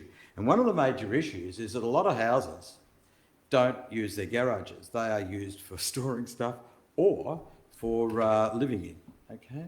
And so therefore, when we're getting the planning scheme going through, I'm just wondering if we can get a report back as to what things that council can do in its planning process to ensure that garages, which we insist on having 2 garages per property or whatever, or 1 for this, we insist on it, and yet they're not being used for that purpose. And that is impacting our street as well. So I'm wondering if we can have a report on that, because it's only going to get worse from here, and our streets are being crowded with that, and commercial vehicles where they're being sent home with the driver or whatever to park outside their home, and all of those vehicles are coming into our streets every night. So I'm just wondering if we can get a report back on those 2 things. Thank you, Councillor Goff. Yeah, we'll certainly take that on notice, and we'll get councillors some information on planning controls in relation to that. Yeah, whether we can. We'll get councillors some information on that. Thank you, Andrew. Councillor Mayne. Thank you, Madam Mayor. I'd like to report that I had a wonderful first weekend of February, walking the Midsummer Parade with Council, followed by the Pride Night at Aquarina. So I really look forward to walking the parade every year. We all deck out in rainbow and carry the Manningham banner with pride. But I think what my favourite part about attending this every year is when you walk past someone in the crowd who's been watching you walk past, and you hear them squeal, "Oh my gosh, I'm from Manningham," and their eyes light up, and it just reminds you how important it is to once again reinforce how much we actively accept everyone in our community, no matter what. And I'd also like to thank the active Manningham team for their great work with the Pride Night at Aquarina. It definitely was a challenging day with the incredible heat that day, but I certainly had lots of fun doing a Zumba class led by a drag queen. I definitely look up to how they did all the exercise and all the makeup and the elaborate costumes. So it was a pride-filled day, and I'd really like to thank the officers for putting together these really important initiatives. Thank you so much. Thank you, Councillor Mayne. Do I have any other questions or reports, councillors? Councillor Chen? Thank you, Madam Mayor. We all love trees, but there are also complaints about trees, such as invasive tree roots causing problems to property and pipes. And some property owners suggest council to inspect public trees more regularly to reduce risk.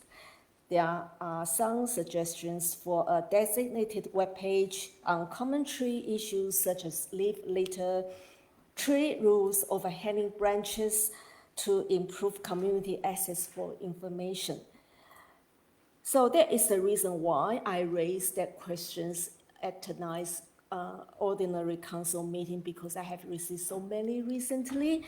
So I just wondering, can officers respond to the general feedback from the community tonight, or we will receive further report from officers? Thank you.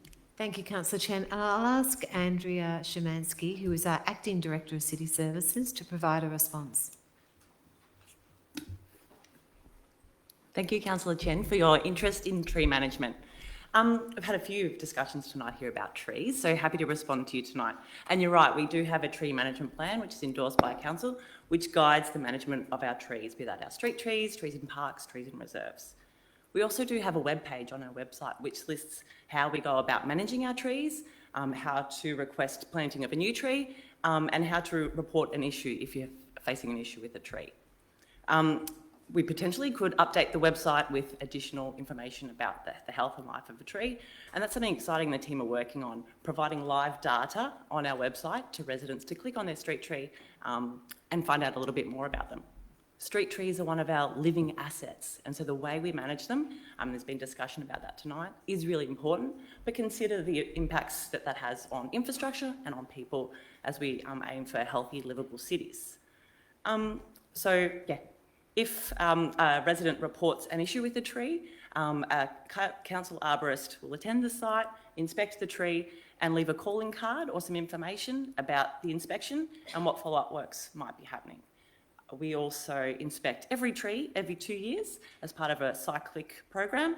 And like I mentioned, if there is an issue with the tree, council arborists will attend and inspect as needed. So hopefully that answers your question, Councillor Chen. Thank you, Andrea. Councillor El Tarha, you had your hand up. I did. Thank you, Madam Mayor. So firstly, I just want to say a quick welcome to the students of Donburn Primary School, if any of them are still awake tonight, who have tuned into the live stream as part of their civics and local government studies this term.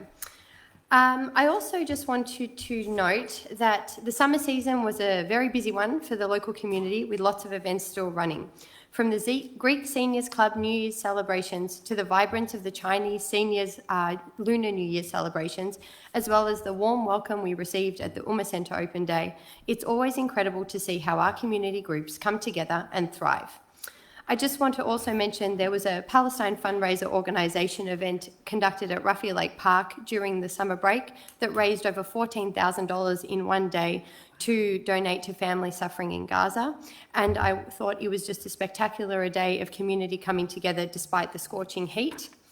The rainy weather also did not detract from the celebrations of the St. Herambulus Greek Festival, which saw thousands of residents across Manningham and beyond celebrate the Greek culture, traditions and faith, as well as, no surprises here, the food. I thank all these groups for their warm welcome and invitation to us as councillors and their efforts to build connected communities across Manningham.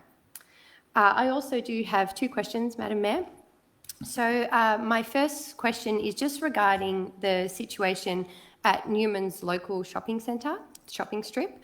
There is significant damage done to one of the footpaths across the area that poses a major tripping hazard to the people who attend that precinct.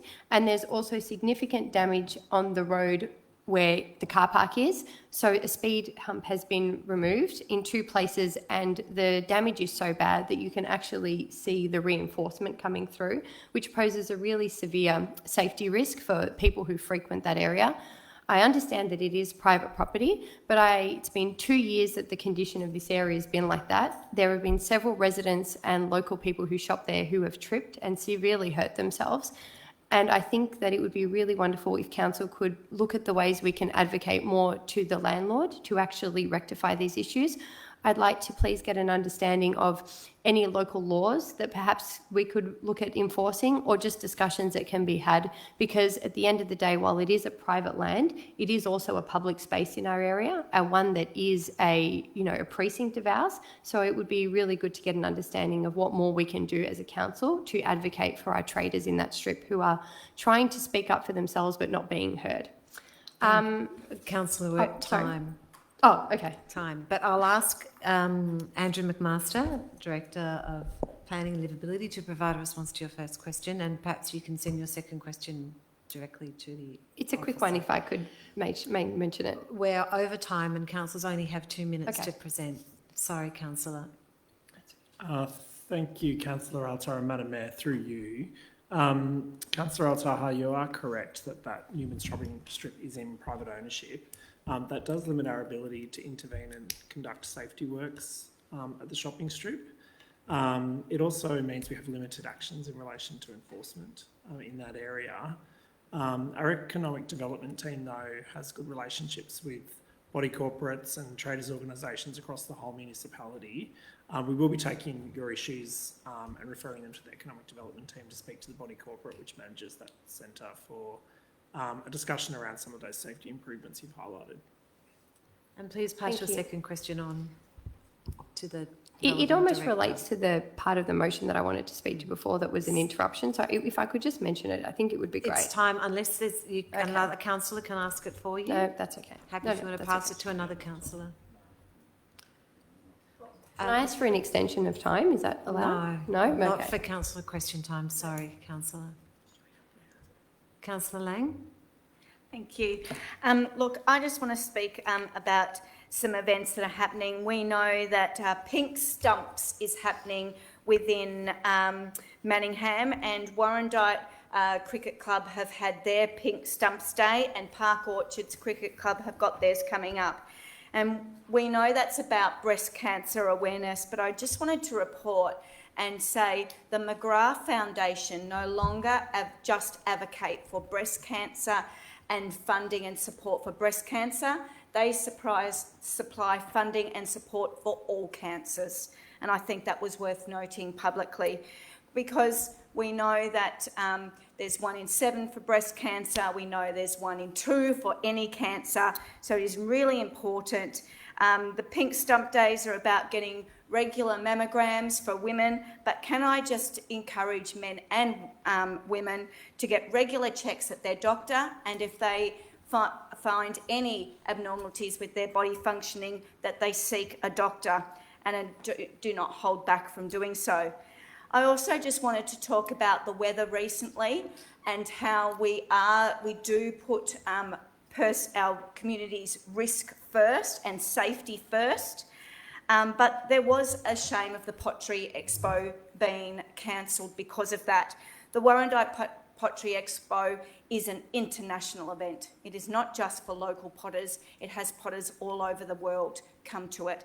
And so there were many potters from a number of countries that had come to, used all the bed and breakfasts in Yarra Ward and were there, put the cost of coming, the cost of accommodation, and then never got the opportunity to have the expo. So I do just want to commit my heartfelt grievance to those people for the cost and the effort to come here. I hope you enjoyed being in this most livable and lovely city of Manningham, and I am sorry about the weather.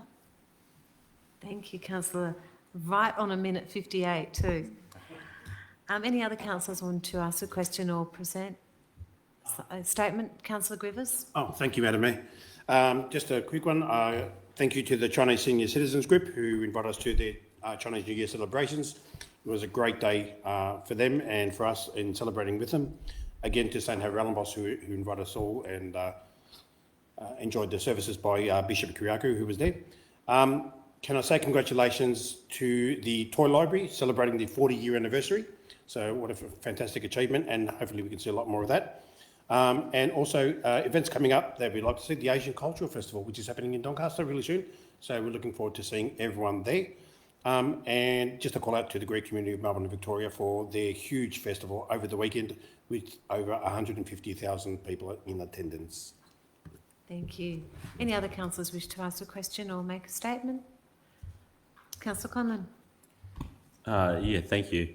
I'd just like to reiterate my thanks to the various Chinese communities that have invited us, many of us to many new Lunar New Year celebrations, and it's been a great privilege to be part of that. I also note the upcoming Asian Cultural Festival that Councillor Grievous mentioned.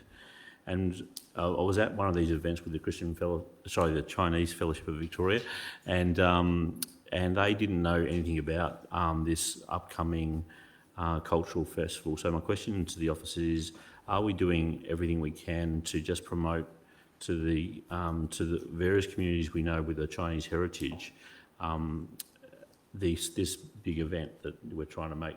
We're trying to make it massive, which would be great. And I know Councillor Chen is it's one of the things that she's passionate about. And I really, it'd be great if we can get some understanding of what we are doing, and hopefully it's not too late to get those invites out, because I was surprised that they didn't know anything about that particular event. Thank you. Thank you, Andrew Collin. I could ask Lee Robson, Director of Connected Communities, to provide a response. Thank you, Madam Mayor. Can I just ask Councillor Collin to clarify the specifics of your question? Sure. So they weren't aware of the actual upcoming event. The Chinese Fellowship of Victoria, or the committee, wasn't aware of that. I see. The Asian Business Association of Whitehorse event coming up on the...